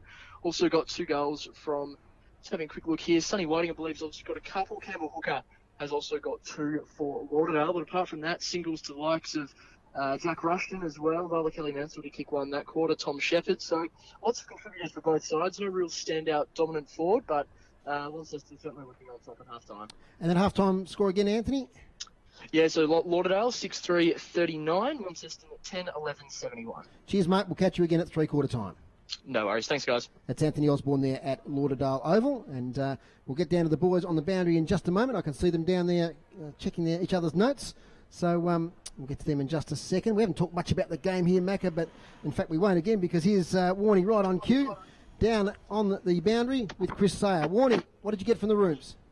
Yeah, g'day guys. Headed into the North Launceston rooms to go and check out how things are done there for the half-time break. In an unfamiliar position for this time in a lot of games that they've been playing in, but things changed a little bit too. They've sort of got the supporters barricaded off in today's game, so didn't really get a lot because the guys were pretty much very quiet and sitting down, and I think a few of them are probably feeling a little bit of a heat from the contest so far, that they have done a fair bit of running and moving in these wet conditions. So yeah, didn't really get a lot, and then Taylor Whitford took them into the rooms and into the meeting room, and yeah, so I didn't get a hell of a lot out of there, apart from probably that it was a pretty quiet, subdued group there, as the North Launceston guys are 4 goals down here at half-time. But Chris Sayer had probably a little bit more luck there with the Glenorchy rooms. Yeah, they're pretty quiet in the Glenorchy rooms. A couple of players sought assistance from the trainers. Jay Bowden had a rub down, but I suppose you can't blame him with all the running around he's doing down the back line there. And Kellen Daly had his right calf strapped, so he's moving pretty freely, but he might, we'll see how he goes. He might be a bit proppy as the game goes on. That was the only 2 injuries that I could see. And yeah, they're certainly quite comfortable in the Glenorchy rooms.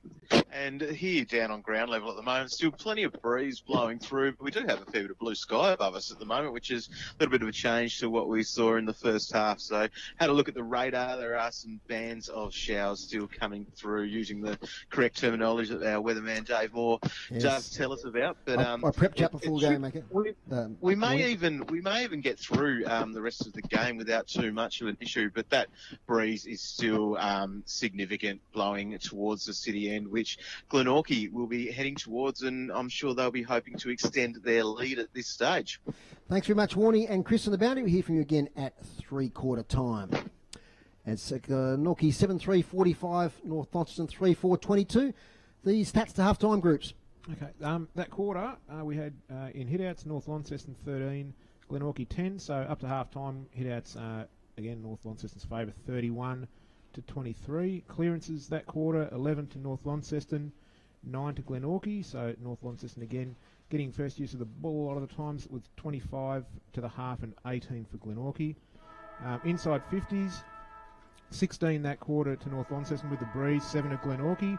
And North Launceston operating about 33% inside 50 efficiency, and Glenorchy about 47% inside 50 efficiency. Marks inside 50 to the half, 2 to North Launceston, 4 to Glenorchy, and frees to the half, 13 to North Launceston and 10 to Glenorchy. Telling stat there, Macca, is the inside 50, 16 for 1 goal. Yeah. And Jay Bowden, what a great quarter. Yeah, look, he had a really good first quarter too, playing across half forward midfield, and then they swung him back behind the footy, and I mentioned it right as the second quarter started. No one manned him up. And it was halfway through the quarter, they sent young Leewin Jones down there, but that had little influence. And I reckon he took, 4 or 5 intercept marks, or at least intercept spoils to Joe Bowden. You'd imagine he'll go back to half forward for this quarter, and they'll try and put this game away by three-quarter time, kicking with this breeze. Look, Cox Goodger's been great for North Launceston. You know, you look at the clearances, 25 to 18. He's had, I reckon, 10 plus of those clearances as Cox Goodger. You know, Whitford's been quiet. He's got a lot on his mind today with the lack of players at his disposal. But it's just throw your whole game plan out. Look, you know, you try and play the same way. But if you haven't got the cattle, it's very hard to play that way. Daniel Joseph's been great for Glenorchy. I've liked the speed of Callan Daly up forward. He's kicked 2, but he's looked dangerous. And, you know, and some of the old firm too, the Webb boys, and also Joshy Arnold down back in the back pocket. Mitch Rainbird's been dangerous. So, look, it's the same old names for Glenorchy, but there's a real smattering of speed this year, and also, you know, a few new players as well. A couple of half-time scores in the NTFA. St Pat's 28, OL's 23, and Bracknell 4-4-28, Longford 1-6-12. I'm just on the Tassie Footy Scores and News website now, trying to get a couple others. The Mercury Cup today, North Launceston 7-10-52, Glenorchy 7-10-52, North Launceston 1-6-12 in the seconds. Sorry tale for your Lions at the G, Dave. They're goalless at half-time. Richmond 8-10-58 lead the Lions 0-4-4, and the Giants by 14 over the Dockers. And Sorrel 2-5-17 trailing New Norfolk 10-9-69 at three-quarter time as an SFL score. Another half-time NTFA, South 3-3-21, Hillwood 1-5-11. Should be quite wet down Hillwood way today, Macca. Yes, it would be. South London, what was that score? They lead by 10 points, 3-3 to 1-5 half-time. Been very hard to beat again, South Launceston this year. Back underway, City Park Radio 103.7, 96.5, and via the TSL live stream and Facebook. Yep, YouTube. Secondary bounce here in the middle of the ground. Alex Lee. Ball comes down. Here's Cox Goodger again. Cousins gets in his way. Cox Goodger grabs it. Rainbird grabs him. They called it a throw against Cox Goodger. And the free kick's going to go to Mitch Rainbird in the centre of the ground. Good to see him playing up the ground a little bit this year. Probably a lot fitter than he has been, Mitch Rainbird. He's electric up forward when he gets a chance as well. So Mitch Rainbird, directly in line with the centre circle, comes down, looking up there but can't find Parker. Ball comes down in front. Here's Lee, gives it over the top, comes out to Simpson. He's caught in a tackle by Zach Webster. Gets it back again, does Simpson. Over the top to Cousins. He looks for the don't argue. He's nearly caught by Camerick. Duffy gives it over the top. Here's Joseph. He's nearly caught, gives it over. Oh, that's a high tackle on Rainbird. Umpire said you dropped your knees. No, the other umpire, who wasn't in control, said that is a free kick to Mitch Rainbird. So 60 metres out from goal. He loads up, does Rainbird. The Glenorchy forwards are there. It's a good punch from Lowe. Comes down to Avent. He's taken in a great tackle forward pocket. The umpire says that's going to be a ball up. And Glenorchy, the first inside 50. That was a Jay Bowden tackle. So he's definitely gone forward, just Jay, the Prince. And he's playing at full forward. So it's like the old junior days. You just don't swap ends, Dave. Joe Bowden, he just stays where he did the last quarter inside the goal square. Except this quarter, it is forward and not defensive. 7-3-45 Glenorchy, North Launceston 3-4-22. If you just joined us after half time, a gastro outbreak, food poisoning gone through North Launceston. They've missed out 7 players today, including plus 2 emergencies out of their selected squad. So they're very depleted. They started the game well at quarter time. They're only 2 goals down, kicking against the breeze. But it was all Glenorchy in the second quarter. They kicked 3 goals to blow it away. They led by 5, but North Launceston got the last goal through Tom Bennett. Boundary throw in, left forward pocket. That one goes sideways. He's going to throw that one in again. He was trying to push it against the breeze, and he just overcompensated, did the boundary umpire. It's a tough day. Left forward pocket. You're listening to City Park Radio 103.7, and Dave Mohr is the voice you're about to hear. And our new frequency, 96.5. Of course, is Mitch Walker up against Lee. Falls to the right-hand side of Lee. And North player tackle without prior opportunity. There'll be another ball up. I think the best thing that North can hope for, Mac, is to try and draw even this quarter and go in, say, 3 or 4 goals down. Yeah, and then sort of change things up a little bit, maybe into the last. It's going to be a low-scoring game. It was in the curtain raiser today, which Glenorchy won quite easily. Might get a score in North versus Clarence in a moment. We haven't given a score from that for a while, with the young Demons doing well early. And looks like Clarence now 28, lead North Hobart 15. Still not a bad effort from North Hobart. Boundary throw in, deep in the forward line for Glenorchy. They have the breeze. Front position Lee, quick kick, doesn't go far. Kick smothered there from Whitford. Another smothered kick there, this time Walker. The smotherer was Whitford. Pearce shovels it in front of himself. Runs into a brick wall. And we're going to get another ball up. There's a few stoppages this quarter. Groups, how many already? We've had 5 hit-outs to North Launceston, 2 to Glenorchy, but not much happening from those. So 7 stoppages already this quarter. Here's Cox Goodger, kicks to the wing, trying to get some space here for Bennett, who's well up the ground, with Gunther. Bennett and Gunther together. They're happy to see the ball over the boundary line.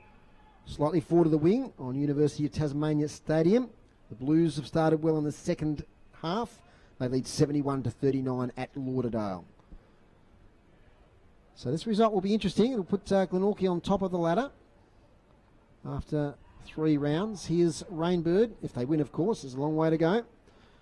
Lee one-handed, can't take the mark.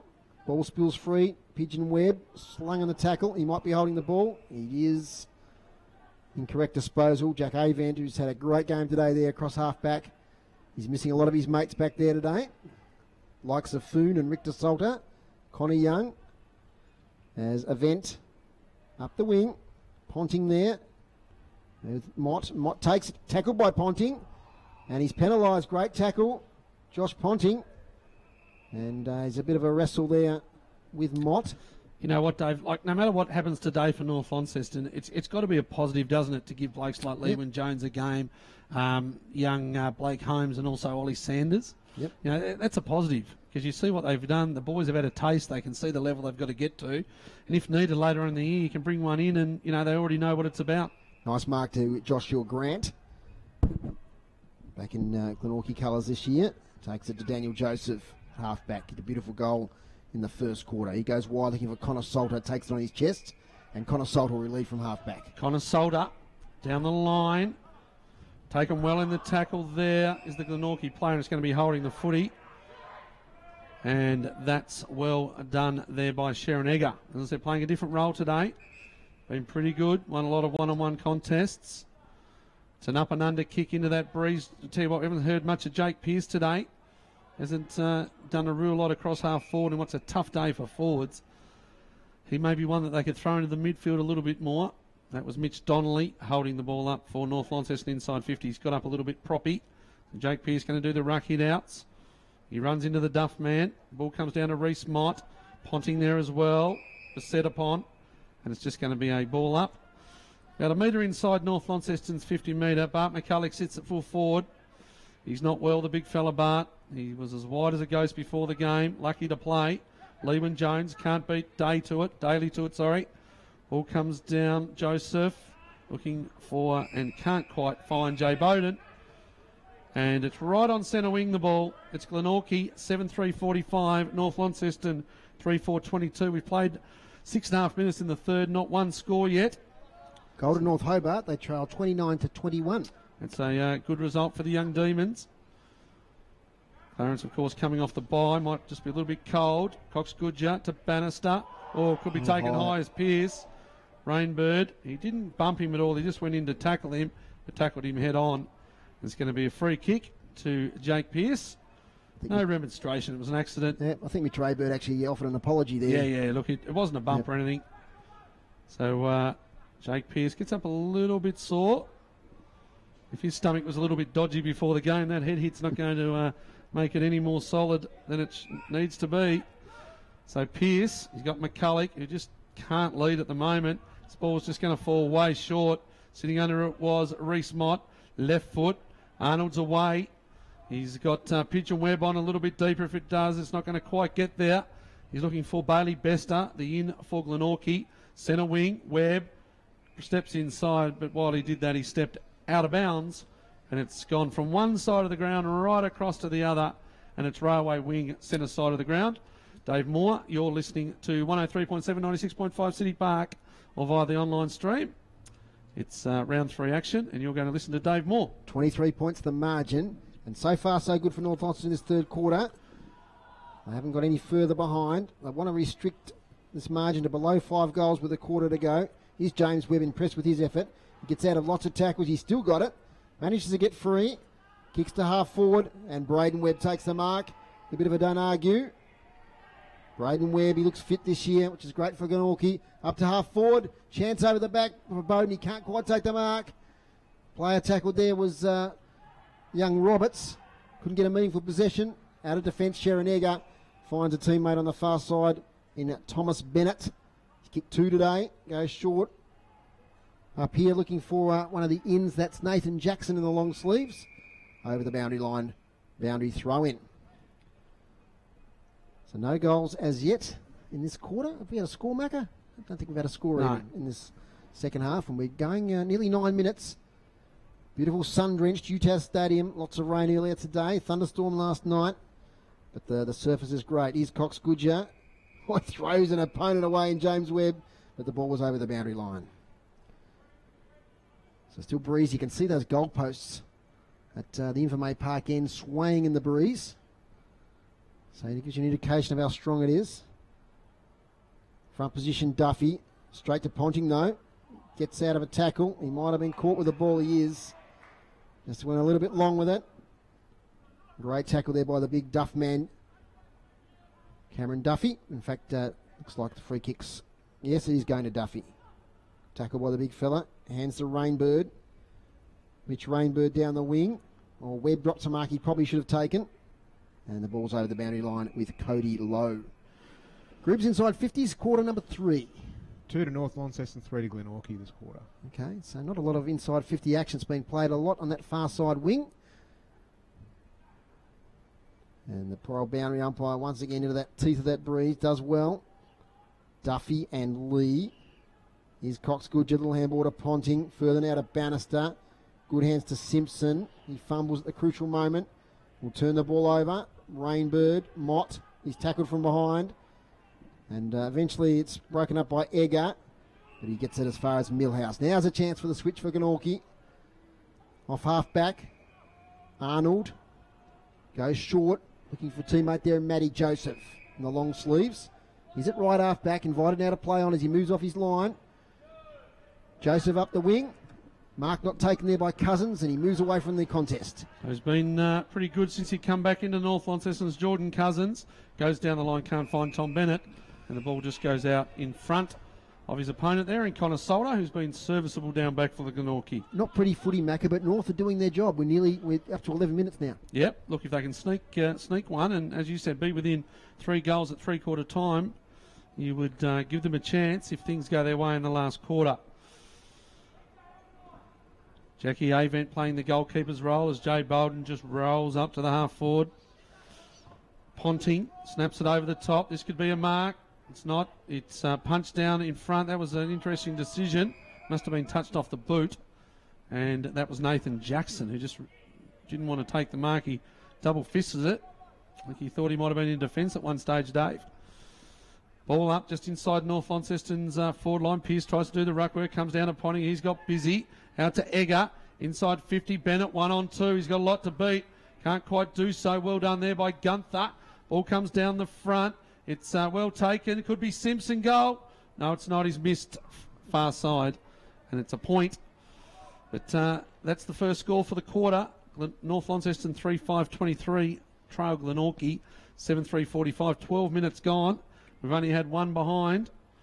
And North Launceston will come home with the breeze. In fact, the wind looks to have pushed probably a little bit more across the ground this quarter rather than down the ground, Dave. Yep. By the look of the wind sock. It's gone more westerly than northerly. So there we go.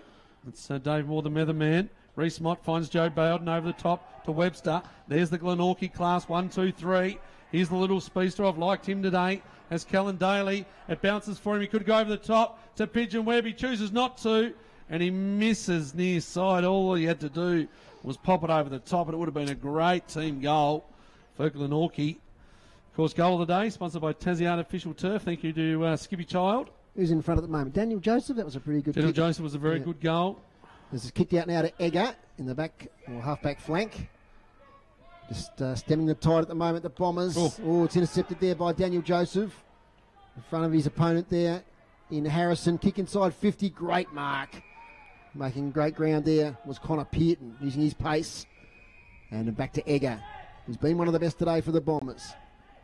Thinks about switching. He's going to now. Now he's got a player by himself. It's got to be accurate. Oh, he's found Jay Bowden. Jay Bowden strolls into goal, puts it through for Glenorchy. You saw it, Dave. I saw it coming. It had to be pinpoint. It was into a breeze. And it didn't hit the mark, and Bowden read it beautifully, using all his experience. Goal to Glenorchy, first of the second half, 8-4-52, leading North Launceston 3-5-23. That one hurts. Not the day. The wind was behind him, but Jay Bowden just picked it off beautifully. And he had a couple inside, did Egger first, back in the centre square. That's probably where he should have gone, and he was a little bit slow to go there. He tried to take him on. Things didn't work out for him, the youngster, and there's no need to go and tell him. I reckon he probably knows it. Yeah, his head dropped. I watched him after the intercept happened, and he knew it. That's the way it goes sometimes, as it's back in the middle. Shark there by Whitford, up to half forward. Knocked away there from the back by Webb. Handball comes out to Joseph. He's got to get rid of it quickly. Cousins tackles. He does it well. Gets it back to Millhouse, who shrugs a tackle. Confronted, then kicks aimlessly. Far as Ponting. Back to Egger. Egger, short kick, beautiful one to Bannister. He's a raking left foot kick. If he wasn't into the breeze, I'd almost give him a chance. He kicks high. Oh, Whitford up against two. He can't do the impossible, can he? Josh Grant, wasn't he paid the mark? No, he wasn't. Oh, it's gone straight in the hands of Bennett. Bennett off a step, kicks for goal. That might sneak in.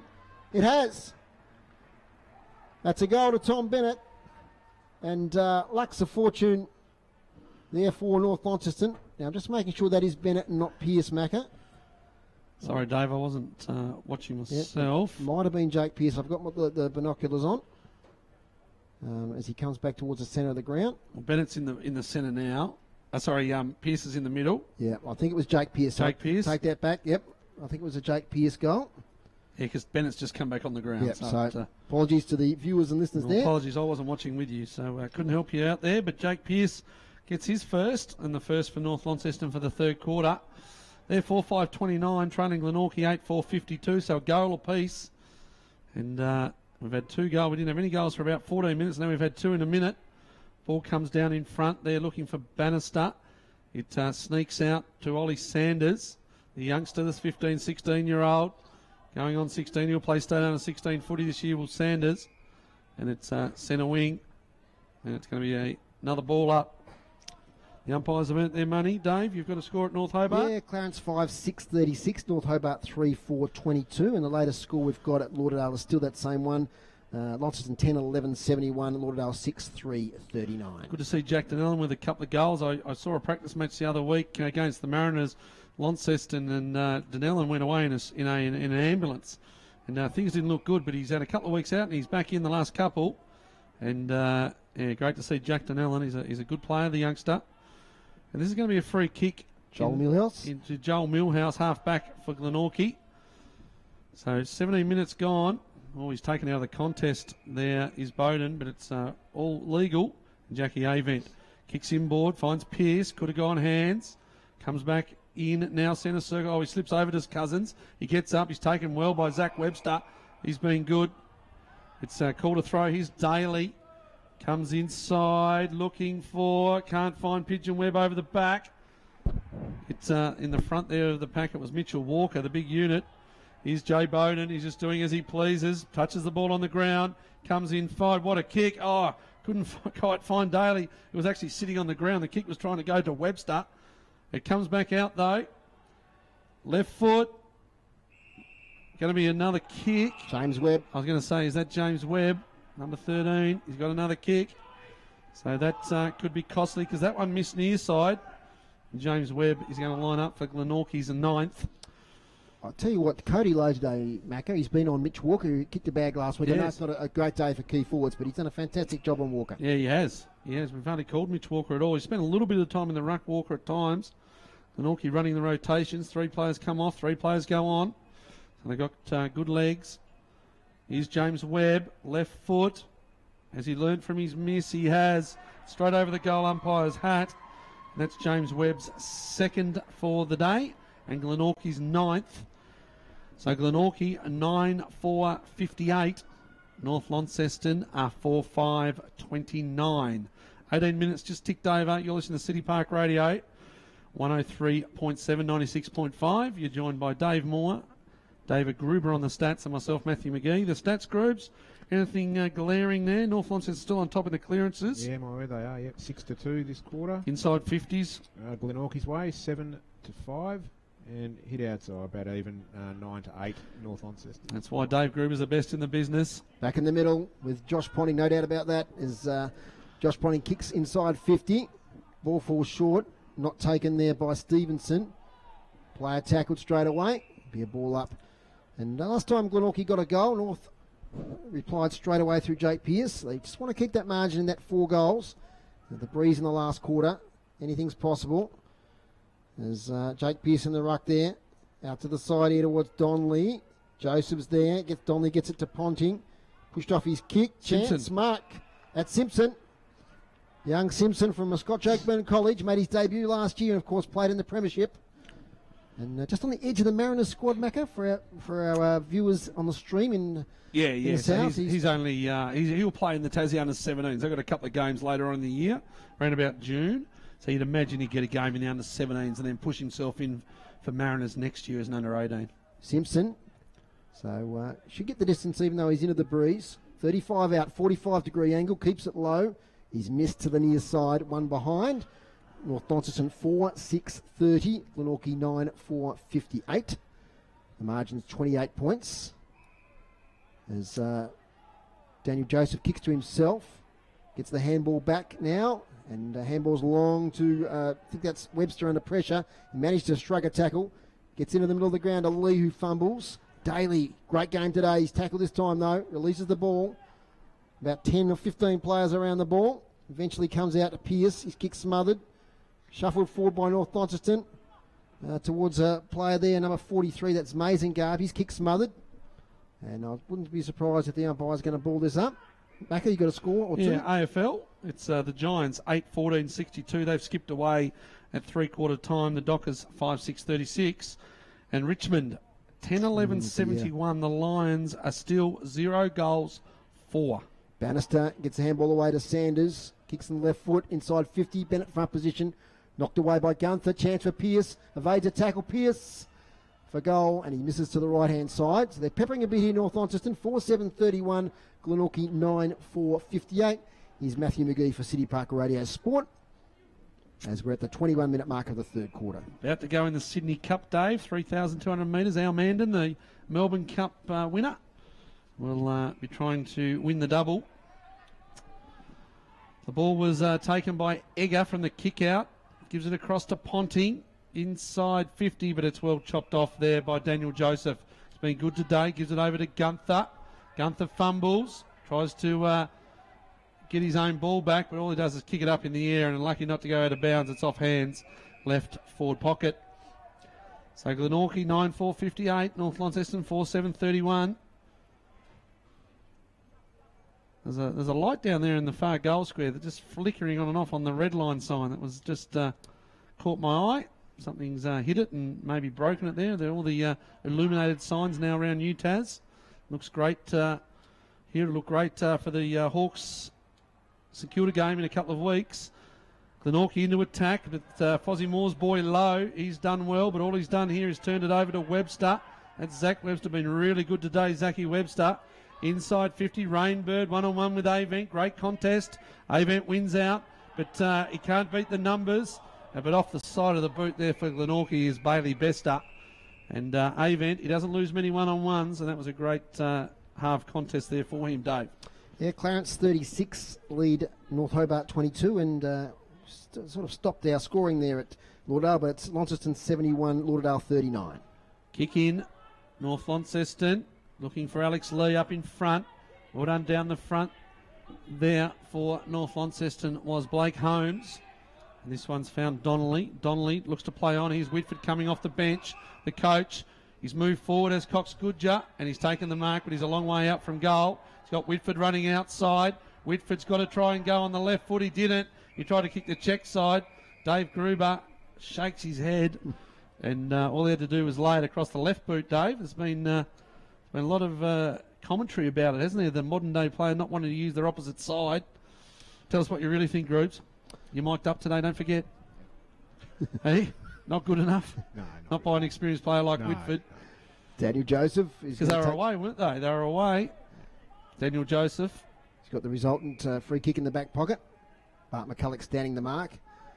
And Joseph kicks long outside defensive 50. Next goal vital in this game with about 5 minutes left in this third quarter. Lee is there. It's off the ground to Egger. He's got a good game today to Harrison, to Bennett. Oh, pinpoints the pass to Whitford on the boundary line. There's a left footer. Centimetre perfect, to coin a phrase. Inside 50. Mark not taken by Stevenson. Ponting misses the kick. Back to Stevenson. Takes the ball. There's a young man. He gets tackled there by McCulloch. Chance now. Cousins on the boundary line. Jordan Cousins. It's across the face. Cox Goodger's there. He's a chance if he picks it up, but he can't get it. It's over the boundary line. Geez, they've done, they've attacked all for the last 5 minutes, haven't they? What are the inside 50s groups?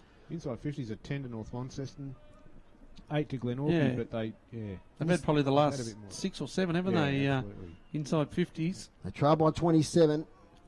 Jake Pearce back on the ground after that knock, so that's good. Duffy, front position, only gives it up straight to Mazingard, who gives it up straight in turn to James Webb. Webb up the wing, front position, mark dropped by Bowden, uncharacteristically. Still a chance for Glenorchy. Breaking through nicely though is Egger. Egger inside 50. McCulloch has got the front position. Vice-like grip on the ball. And this is a huge moment in this game. To say they need this one, Dave. He's giving it off to Cousins. Left foot, Cousins for goal. Jordan Cousins off to the right. And he's missed everything. And the chance is gone. It was going to be a fair shot into the breeze, but it's one you would have thought McCulloch might have made. True. Kick out of fullback now from the resulting free kick taken by Braden Webb. Long up the wing, over the head of Duffy, off the chest of Bailey Bester. He follows up well. Does Bester, knocks it over the boundary line. 4-7-31 North Launceston.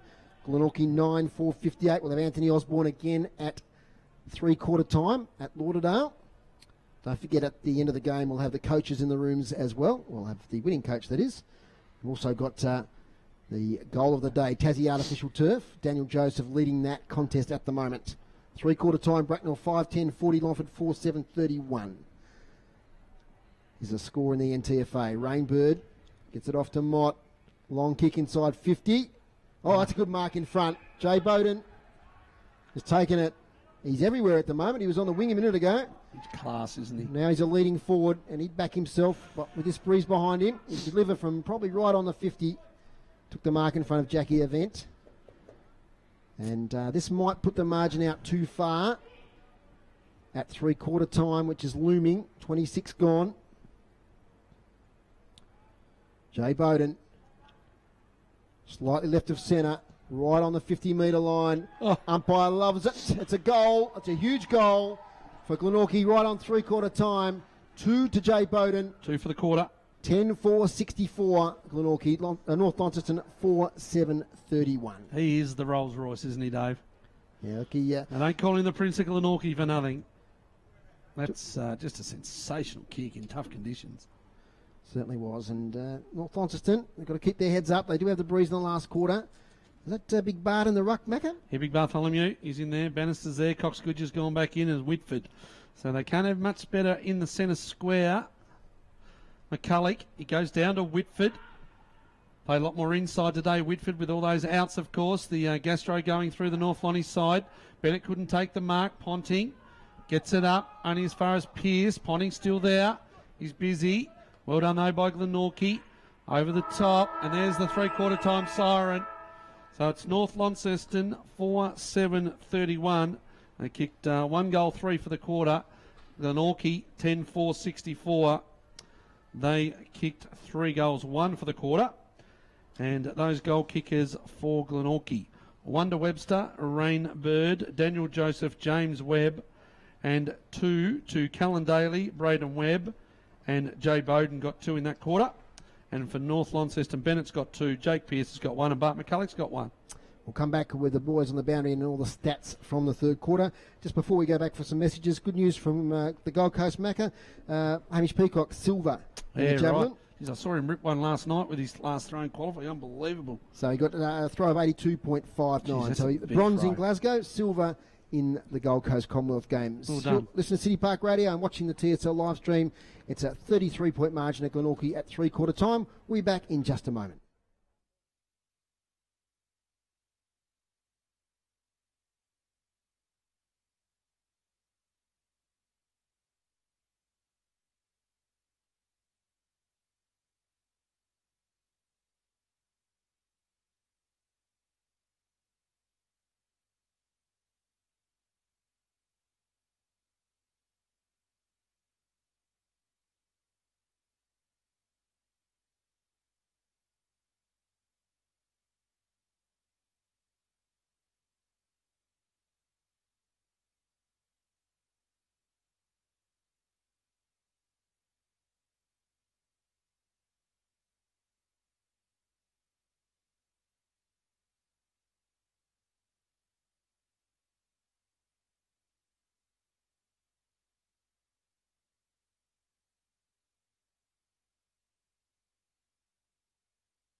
For 7:31. Time once again to cross down to Anthony Osborne, who's at Lauderdale Oval for the big clash between Launceston and Lauderdale. How's it going there, Anthony? G'day, Dave. Yeah, so we're getting deep into the third quarter at the moment, and Launceston actually hadn't kicked a goal or actually scored a point of any description this term until about 2 minutes ago. They've got 2 goals in 2 minutes to now extend their lead to 12-11-83 to Lauderdale 7-7-49. So it's been pretty low scoring this term after a fairly entertaining quarter and a bit to start things off. But yeah, 2 goals in a minute now for Launceston has just seen them extend their lead again. Is the score drying up related to the weather conditions, mate? Yeah, it was quite a bit of rain towards the end of the second quarter. It's actually cleared up again. It's a little bit breezy, but the ground just bathed in sunshine at the moment. It actually looks fantastic. But the game's, I think some tired legs and the game becoming a little more contested. But yeah, certainly been tough going. And Lauderdale, again, probably had the control of the play for the first part of this term, but weren't able to hit the scoreboard enough. And Launceston kicking 2 goals in a couple of minutes through Thorpe and Hamish Leadham, now well and truly back on top. And you're impressed with Mitch Thorpe, mate? He's come back from Devonport back to Launceston, where he lives, and he looks pretty fit, and probably with the pressure of coaching now relieved from his shoulders, he's in good form. Yeah, absolutely, and he's providing that drop out inside 450 as a ruckman as well. Probably does then lift the likes of Hamish Leadham in the midfield group, and yeah, he has kicked 3 goals, missed a couple as well, but no, he's certainly providing a target for them. And just as I speak, Lauderdale going inside 50, and they will have a shot on goal now through Henry Karanaya, one of those recruits from the NT. He's about 10 metres out from goal, so that will make it 8-7-55 to Launceston 12-11-83. So going to the last quarter, Anthony, is there a breeze advantage to either end? Have Lauderdale got a show in this game? Yeah, there's certainly looks to be a slight breeze advantage actually to the end that Lauderdale have been kicking out this quarter. They probably haven't quite made the most of it, but I don't think it would be a big enough breeze to really dictate the contest too much at this stage. And do know about Lauderdale, it does swirl around a little bit though, so I don't expect anything. I think the Bombers, if they can get off to a quick start in the final term, there's certainly a chance, but the Blues certainly on top at the moment. Cheers, mate. That score again at close to three-quarter time. Yeah, so Lauderdale 8-7-55, Launceston 12-11-83. Cheers, mate. We'll hear from you again at full time in our game. No worries. Thanks, guys. That's Anthony Osborne there from AFL Tasmania giving us a report on the Launceston-Lauderdale game. Groups, the stats to three-quarter time. Whoop, let's turn you. Yep, go for it. If you didn't know the score and you were just looking at some of these numbers, you'd be excused for thinking, you know, that North would be on top. They're winning a lot of these stats. They're up to three-quarter time. The hit-outs, North Launceston 45-33. It was 14-10 that quarter. Clearances, they're on top there, 34-23, up to three-quarter time. They won those again that quarter, 9-5. Inside 50s, 35-30, up to three-quarter time. They won those again that quarter, 11-9. Marks inside 52 apiece that quarter. And frees North Launceston 18 to Glenorchy 17. So they've been in top of a lot of these clearances, just and other, you know, main sort of stats, but just not getting it done. I think, Grooves, you make a really good point. Look, Glenorchy will most probably go on and win this game. But you look ahead to the future, boys, and I think North Launceston would really like what they've seen. I don't think Glenorchy are going to hold too many fears for them later on in the year if North Launceston get their side in. Yeah. Glenorchy aren't missing much at all, and North Launceston are missing heaps. So, look, different teams, different days, but you know, I think Whitford would be fairly philosophical at the end of the game when they've got plenty to go. We're going to hear what the coaches have got to say because we're going to go down the boundary line, and Warnie's down there. Yeah, thanks, Macca. I had a look with the North Launceston side there, and I guess their big thing that they want to be doing here is take the game on because they've got nothing to lose from here, and that was pretty much the message from Taylor Whitford there at the last change, and you can't fault the effort of the players at the moment, so that's something that he's pretty happy with, and so the key there is defending first and then take the game on, be bold with what they do, and Chris Sayer from Glenorchy. Yeah. The Glenorchy coach was saying much the same thing, so he's quite comfortable speaking very quietly with his players. I think they're just looking forward to the last quarter, and they're going well. And Chris will be off to the studio very shortly. Make sure you stick around and listen to Reeling in the Years after the footy. Cheers, Warnie, and thanks, Chris, down on the boundary.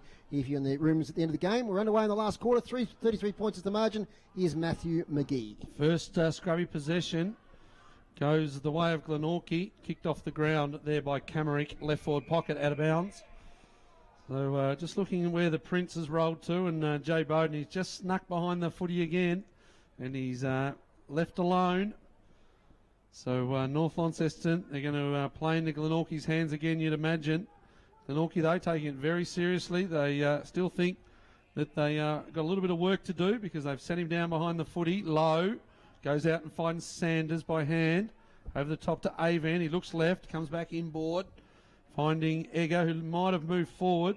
But geez, Daniel Joseph, left foot. It's been brilliant. Gives to another good player in Webster. Well done, Alex Lee. Here's Simpson. Had a good second half, good third quarter. Gives it over to Cousins. Left foot. Goes too wide, in fact. And it's taken by Grant, who repels. Grant over the top, Glenorchy Millhouse. Back to Grant. They've chopped it off North Launceston, but it's floated over the top. Here's Webb.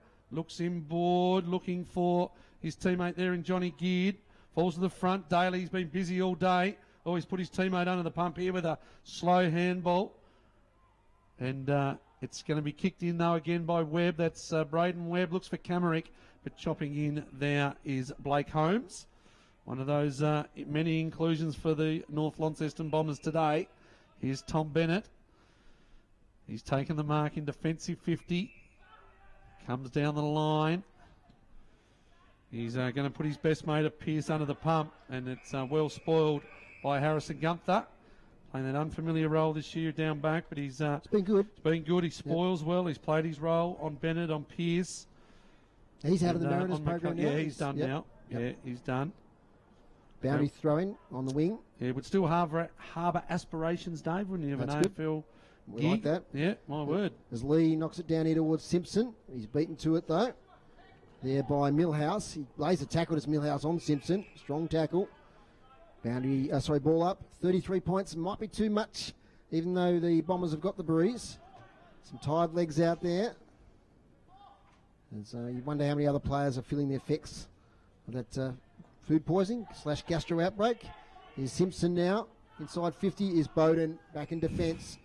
He's got the votes for mine so far, Macca, but you're doing him. Oh, don't put me under pressure. Over here towards Joseph. I might find someone really random like Maxie does and just sneak him in. Matty Joseph. Now it's going to be 50 here as the player encroached into the Bannister. area against Dakota Bannister. And Come from behind the mark. Yes, not allowed to do so. You could see Matty Joseph sort of edging towards Bannister nearly to try and get the infringement. He did well. It's only just 50 though. Bannister right in the middle of the centre circle for our radio listeners as Matty Joseph now goes a sort of 45 kick to half forward. Mark dropped by Event, well backed up by Cody Lowe. He kicks to half back and Oliver Sanders takes the mark. Nice kick from Sanders over here to Blake Holmes, the youngsters combined. Holmes on the wing as a player cruising past. That might be Bennett, is it? Yep. He gets caught.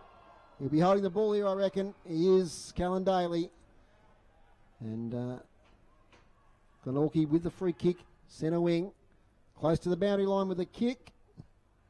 Mark's taken and claimed anyway. It was Callum Harrison it was out on the outer wing that was caught. That's Young Ollie Sanders, first game, 16-year-old. He's soon worked out he's not playing junior footy anymore because he just hasn't had as much time. Got his hands on his hips, he's having a fair blow. That's a big difference, isn't it, Mackie? You don't get the second chances. Time with the footy. He's got someone like Zach Webster bearing down on him who's been on an AFL list at Hawthorn. Now that mark must have been fumbled because it's a boundary throw in and it's a shallow one. The umpire might be asked to take it again. He's right into the teeth of the breeze now, the poor boundary umpire. It's definitely a westerly now. It started as a northerly. We had a lot of rain pre-game and during the first quarter, but it's cleared up since then. Thanks to our boundary riders today, Chris Sayer and Adam Child. Well, I noticed Child, he's come up to the box. Oh, you had to get the prize for goal of the day. Okay. Take it down with him. All right, I'll give him the benefit of the doubt. Which at the moment is Daniel Joseph. Now there's a player down injured on the far side. Cop one. He's slow to get up. So it's a free kick to Taylor Whitford. He's looking inside, wanting to switch. He's now asked to play on. He goes short. Mark's taken there by Mason Garb. He was one of the emergencies today. Of course, came in with the players that were out with illness. Mason Garb goes sideways to Bennett. Now to Lowe. They've done it well here, North Launceston. Lowe decides to play on and back himself around Camerick. Funny old kick, but it meets its mark. Mark dropped there by Mitch Donnelly. Daniel Joseph gets the kick into the centre of the ground. Webster drops the mark. Gets another chance to Zach Webster. They're out here. Matthew Joseph, he could almost have taken a bounce there. He gets the kick away. Here towards Walker. Hasn't had the best of days, Mitch Walker. He's knocked off the ball by Event. By Bennett. Lowe takes it. And he kicks it straight to Matty Joseph, who takes the mark. He thinks about going on. He does now. Straight to Geard. And John Geard right in front. 40 out. Will line up for Glenorchy's 11th goal. So the turnover there, they did it well in North Launceston. They moved it from left to right. Then a bit of an indiscriminate kick, turned the ball over and gave the opportunity here to Glenorchy. And certainly a goal he would put the result beyond doubt, you would think. Here's John Geard, left footer. Lopes in for goal. John Geard, it's coming back nicely. It's a goal to Glenorchy, that's number 11. 11-4-70, leading North Launceston 4-7-31. Listen to City Park Radio, 96.5 and 103.7, and via the live stream. And Macca, that's probably put the margin beyond the capability of North to get back, I think. Yeah, my word. I was just having a look at the Mariners list and seeing how many players Glenorchy had in that squad. They actually don't have too many at all. So, that's another positive, isn't it, for North Launceston? Young Bank Smith, I think, as well. Yeah, Bank Smith's the only one on the list, that's right. Kicked a couple today up there at Blacktown. Blacktown? Geez, you love that, don't you, up there? They beat them, Dave. Yeah, it was a good result. If you haven't heard, the Mariners today had a convincing win over the Gold Coast Academy. They did. We heard from Mitch Hills. Chase Jones, one of the stars. He is pushing himself right up into first-round contention, Chase Jones. They love him. They love him in the OAS. I'll get you to take over, Mackel. I'll look at some TSL scores. TSL scores. Alex Lee. What's happened here? It's an infringement off the ball. And it's going to go the way of Bradley Cox-Goodger, who was held in the centre square ball up. So Cox-Goodger, he's battled manfully. He's coming off a hamstring. I'm sure he thought he was just going to sneak up forward today and just kick a lazy bag, but he's had to do a lot of midfield grunt work. He finds out Jake Pearce. Runs himself into trouble. He kicked it straight into Webb. They're away now. He's got the speedster to Daly. He's in front here of Harrison. Daly turns inside, turns outside, snaps it across. It's going to be taken by Lowe, though, and as Dave said, he's been one of North Launceston's most reliable, not the greatest of kicks. Finds Cox Goodger over the top to Cousins, to back to Lowe. Oh, he nearly threw it out there to Ponting. He finds Mazengarb, who out on the outer wing. Give me a name, Dave. It's a long way away from where we are. Jackie Avent. Jackie Avent goes down the line and can't quite find Tommy Bennett. What do Blake Holmes, mate? Yeah, number 14. Is that? No, haven't got a 14. So it's only Blake Holmes, 44. That's the player. One of the youngsters coming in. Apologies to our listeners. We had to learn a whole stack of new numbers. Oh, new numbers, new names. In about 10 minutes. 7 outs today for North Launceston. We had to rewrite the numbers list. It's unprecedented, 7 outs.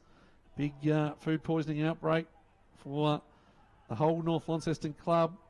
Close to 20 players missing from their 3 sides, under 18s, D-League and the senior side. But it's given the opportunity. It's given the opportunity to some new youngsters to come on. It's meant that the likes of Simpson and Bennett and Mazengarb and youngsters like that have had to step up. And look, they've held their own, Dave. They've held their own. It's it's 7 goals. What is it? 6.5 goals at the moment. Yep. But it could have been anything, couldn't it? After that news was struck. Ponting, scrubby kick forward, goes through Joseph. Ball comes out the back. Here's Cox Goodger, left foot bullet. It's looking long. It's looking long. It needs to go through. It doesn't. Misses near side. Bradley Cox Goodger. North Launceston 4-8-32. Well, we've got Adam Warren down on the Adam Warney child down on the boundary. Warney, what can you tell us? Yeah, Alex Lee's come off the ground and looks to be hobbling a fair bit. He's now taken his boot. So it looks like could be a bit of an ankle injury, which could even see him out for the rest of the game, which could test the North ruck stocks a bit there. Absolutely, Warney. Thanks for that. And certainly, they wouldn't want to risk Lee with any sort of injury. Probably now with the result of this game not in doubt. It's Lewin Jones takes the mark. He's in the centre of the ground. He goes long here towards Simpson. In front is Daly. Daly gets his hand to the ball. Off the ground is Joseph, who's coming in the game in the second half. Kicks forward and Cody Lowe takes the mark. Lowe goes sideways. Mark taken here by Harrison. He telegraphs what he's going to do as he gets the handball over the top to Bennett. Bennett back inside to Donnelly. Over now towards Harrison. He evades the tackle. Short kick's a good one. Cox Goodger with the breeze behind him. He'll have a bit of a launch here. Cox Goodger for goal. Will it clear the pack? It does. It's a goal. He's got his one. It's beautiful left foot delivery from Cox Goodger. It's the one we're familiar with over the years, and he converts there from about 60 out. And that's the first goal for the North Launceston club in this last quarter. 6-8-44. Glenorchy 11-4-72. In fact, scoreboard beat me there. 5-8-38. Glenorchy 11-4-70. Great goal, Brad Cox Goodger. Yeah, it was a good goal. It was a really good goal, Bradley Cox Goodger's been looking for that one all day. Had a couple of shots from the boundary line earlier on. In the second, missed both of them. But look, as I said, he's coming back from that slide hamstring. You would have thought he was just going to sit in a forward pocket today. But pretty much 80% of those clearances of North Launceston have all gone Bradley Cox Goodger's way. Pearson's had to go into the ruck due to Alex Lee being a bit sore. Comes over the back here, can't be taken by Lewin Jones. Coming out though is Ponting. He's been pretty good today. Jackie Avent, little tap on. Only goes as far as Camrick, who sits on his North Launceston opponent, and it's going to be a ball up back in the centre square, about 10 metres to the Glenorchy end of the ground, which is the Invermay Park end. 11-4-70 Glenorchy, North Launceston 5-8-38. Launceston 12-11-83, Lauderdale 8-7-55. Here goes Zachy Webster. He busts through the pack. He avoids 3. He looks inside for Daly. The speedster can't find it. Goes out of bounds. Left forward pocket. Geez, he's exciting. Zach Webster. He's up and about. And it's North Hobart Oval. Still got that same score, so I don't know if it's been advanced at all, but it was Clarence 36, North Hobart 22. I'll have a look on the Facebook there to see if we've got an advance on that one. Boundary throw in, left forward pocket. Glenorchy going to the Invermay Park end. Side of the ground, Bennett's caught in the tackle. It's a good tackle and it's going to be rewarded. It's going to be Bailey Bester. Bailey Bester, one of the inclusions. Brady Quinn was a laid out for Glenorchy. And this is going to be Bailey Bester. He's going to come in and have a shot for goal. That was pretty harsh, I reckon, on Fletcher Bennett. He didn't get rid of it but he was beset upon as soon as he got hold of it. So Bailey Bester, we're right behind this one. He's going to come in. Looks like he could be a left footer. No, it's going to be right. He brings the ball back across, and that was the issue. He started left side and brought it right back across in front of his right boot and missed it left side. So he needs to work on that one at training, does young Bailey, because he had everything lined up with his left side. And the ball ended up left, Dave Gruber. It did, yep. Short kick out. Goes straight to Webster. Webster now evades an opponent. Shoots for goal. Round the corner. Zach Webster. Great game today. That's the icing on the cake for Webster. It's his second goal today. 12-5-77 to North Launceston. 5-8-38. The margin now out to 39 points. And he's in good form, Macca. He's got that AFL experience. Yeah, just that sidestep and speed. And as I said, he's the sort of player that could have played AFL, but just those hamstrings and groins and back and let him down at the Hawks. But he's come back and he looks really fit. Groves has called the 7-point play. You reckon they deliberately missed it, Groves? A bit like the free throw in the NBA. They miss a foul shot and try and get that extra 2. Back in the middle. Whitford hands to Coxgoodger, the old firm there. He's caught with the ball. He gets a scrubby old handball away. Here he is again, Webster, evading tackles with ease. Out to the big fella in Walker. Kicks inside 50. Beautiful kick from Walker. Mitch Rainbird didn't have to break stride, and he'll line up 45 out, 45 angle. And that was great skills from the big fella in the middle there, Mitch Walker. Yep. He's done a bit of work in the ruck today, Mitch Walker, the Kingborough recruit. He was honest during the week, wasn't he? I think he said on the media, why did you go to Glenorchy? I wanted to win some games. So, well, he's won a couple. Here he comes. Rainbird shuffles in. Looks like another goal for Glenorchy. Yes, I think it snuck in the left-hand goal post. And that's the 13th goal for Glenorchy. 13-5-83. North Launceston 5-8-38. Are we in danger of a blowout here, Macca? Oh, I think we've got it now, don't we, Foz? Of course, you wake up this morning and you look at the newspaper and North Launceston, they're resounding favourites.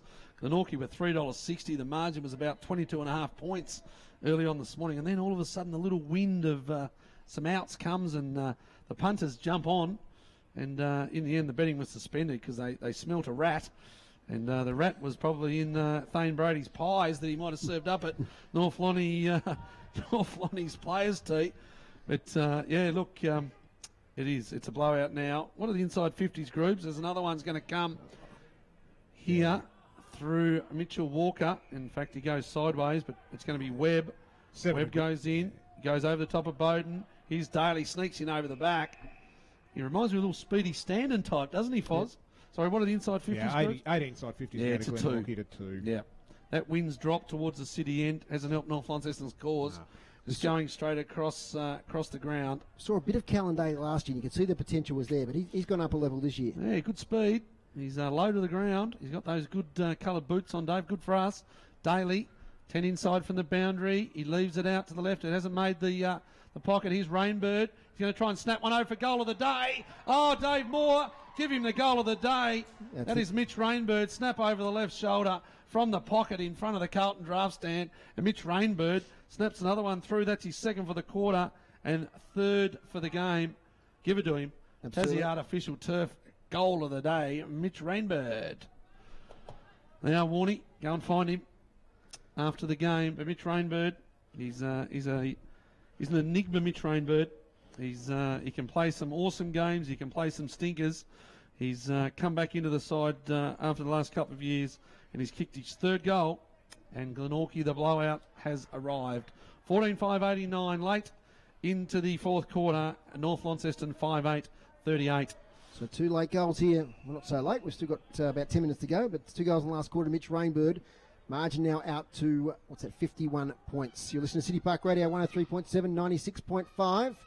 And the TSL live stream as Taylor Whitford takes the ball. Handball's laterally out here towards Sanders. Does well, young Oliver Sanders. Kicks beautifully inside 50. Jackson drops the mark. Perhaps he should have taken. He tries to atone as Jackson. He's on the ground. He's over it. He might be penalised.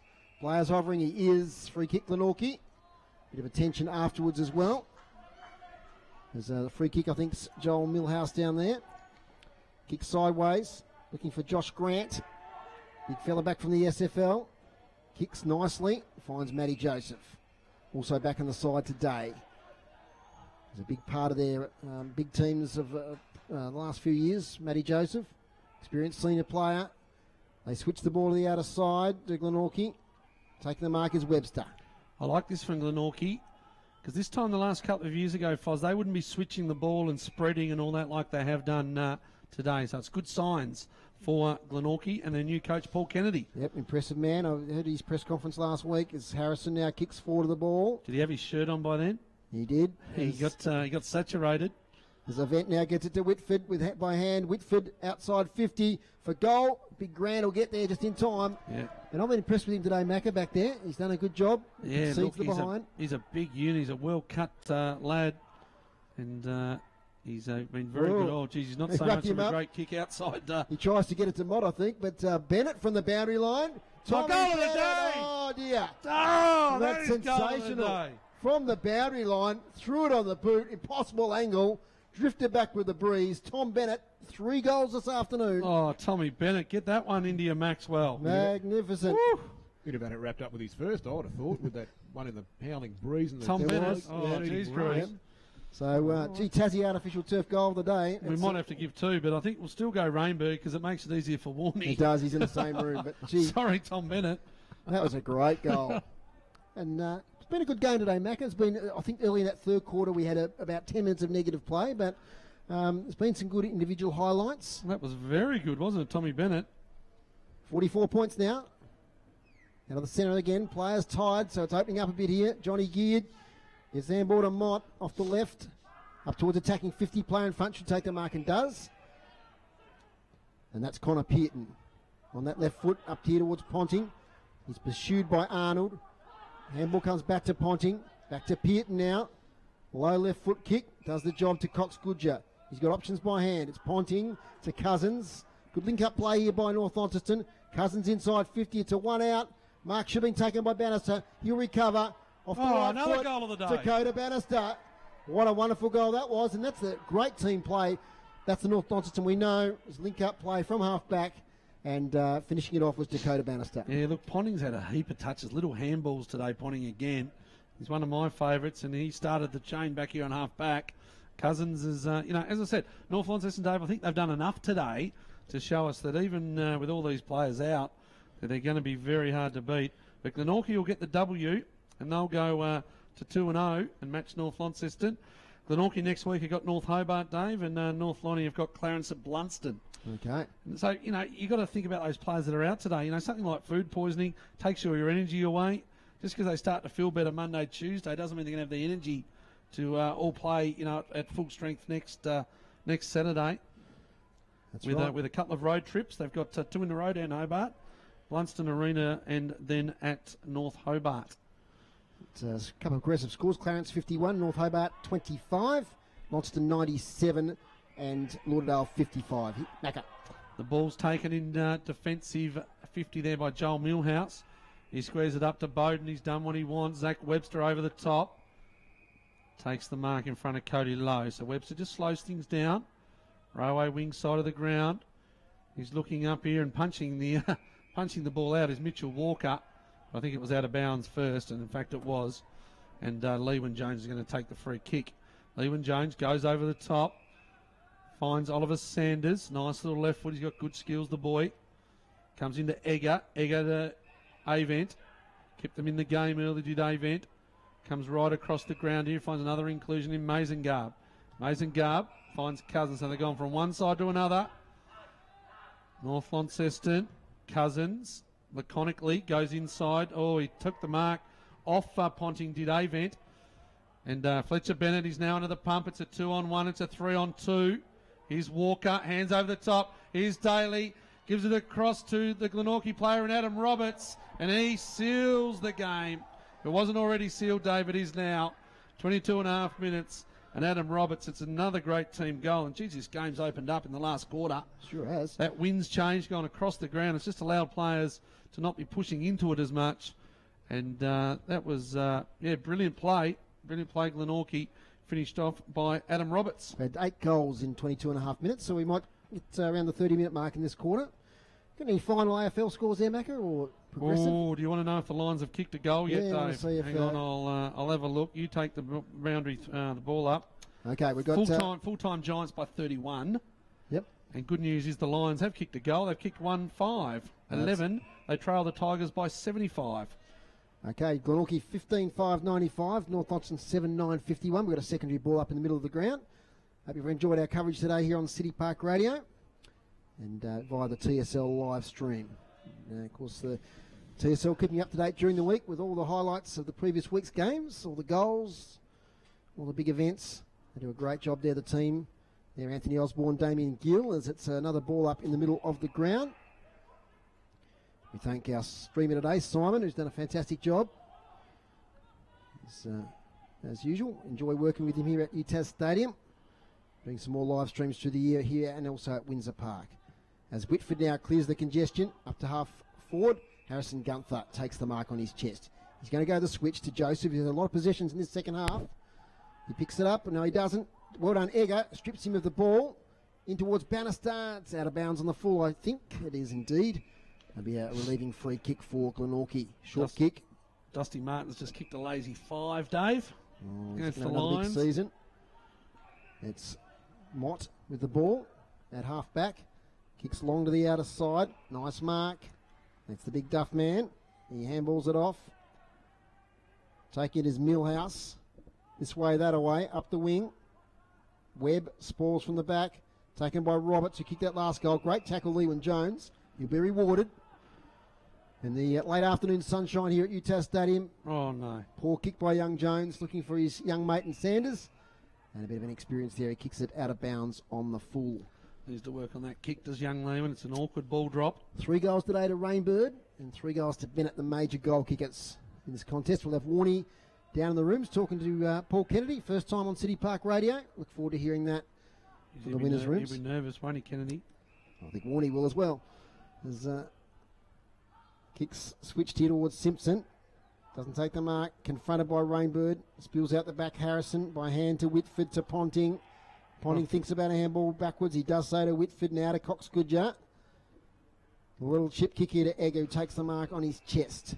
Egger, 2 kicks out from goal. He should go along with the breeze. He does. Marking contest here with Bannister up against Quinn. An interesting Mac with it, the lack of forward power. They've had to move Dakota Bannister. He's basically playing what's full forward, isn't he? Yeah, well, I just look, Bart McCulloch, like he hasn't played virtually any of this last quarter. Yep.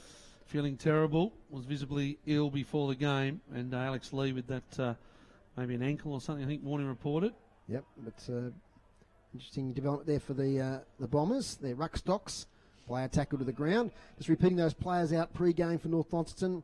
Walsh, Burt, Connor Young, Bo Sharman, Michael Tang, Jay Foon, Arian Richter-Salter, and the emergencies, Lockie Young and Jaden Harris as well. So 7 out plus a couple of emergencies. We've got a bit of a negative passage of play about 20 metres out from the goal. Don't forget tonight on City Park Radio, it's the Tornadoes versus the Chargers, and our southern viewers on the stream, you can hear that via our City Park Radio live stream if you're a fan of the Chargers. There's a chance now for Jackson. He can't get it out. Joseph's in there. Trying to bustle out there, I think it was Cox-Goodger. No positive possessions. At least someone gets a foot to the ball. Out here towards Jones. Can't pick it up. Webb does well. He kicks it for space and to Daly. Daly takes it in with one arm. Takes a bounce. They're streaming towards goal here. They should convert. Ball's picked up. Kick towards goal. Bouncing. It won't go through. It will stop in the goal square. North defence work it out. Tired legs down there. Here's Connor Salter. Handball's away. Chance Glenorchy. Handball comes in here from Parker. Daly. Snap. Just pushed off it. Off to the right. One behind. 15-6-96 to 7-9-51. The Magpies lead by 46. Hey, look, full credit to Glenorchy. All you can do is beat the opposition that's out there, and there's been some really positive signs. And this boy Joseph's been one of them. Left foot kick, he's going to have a shot for goal. He takes the kick in, and he's going to have a shot for goal as Connor Pearton turned it over. Now, 10-15 metres in, right in front of the Carlton draft stand here at UTAS Stadium. The rain's gone away. Chilly night on the horizon. Bit of snow about, Foz? Correct. Yeah, wind's turned about a bit southwesterly. Daniel Joseph, left foot, runs out left, tries to bring it back.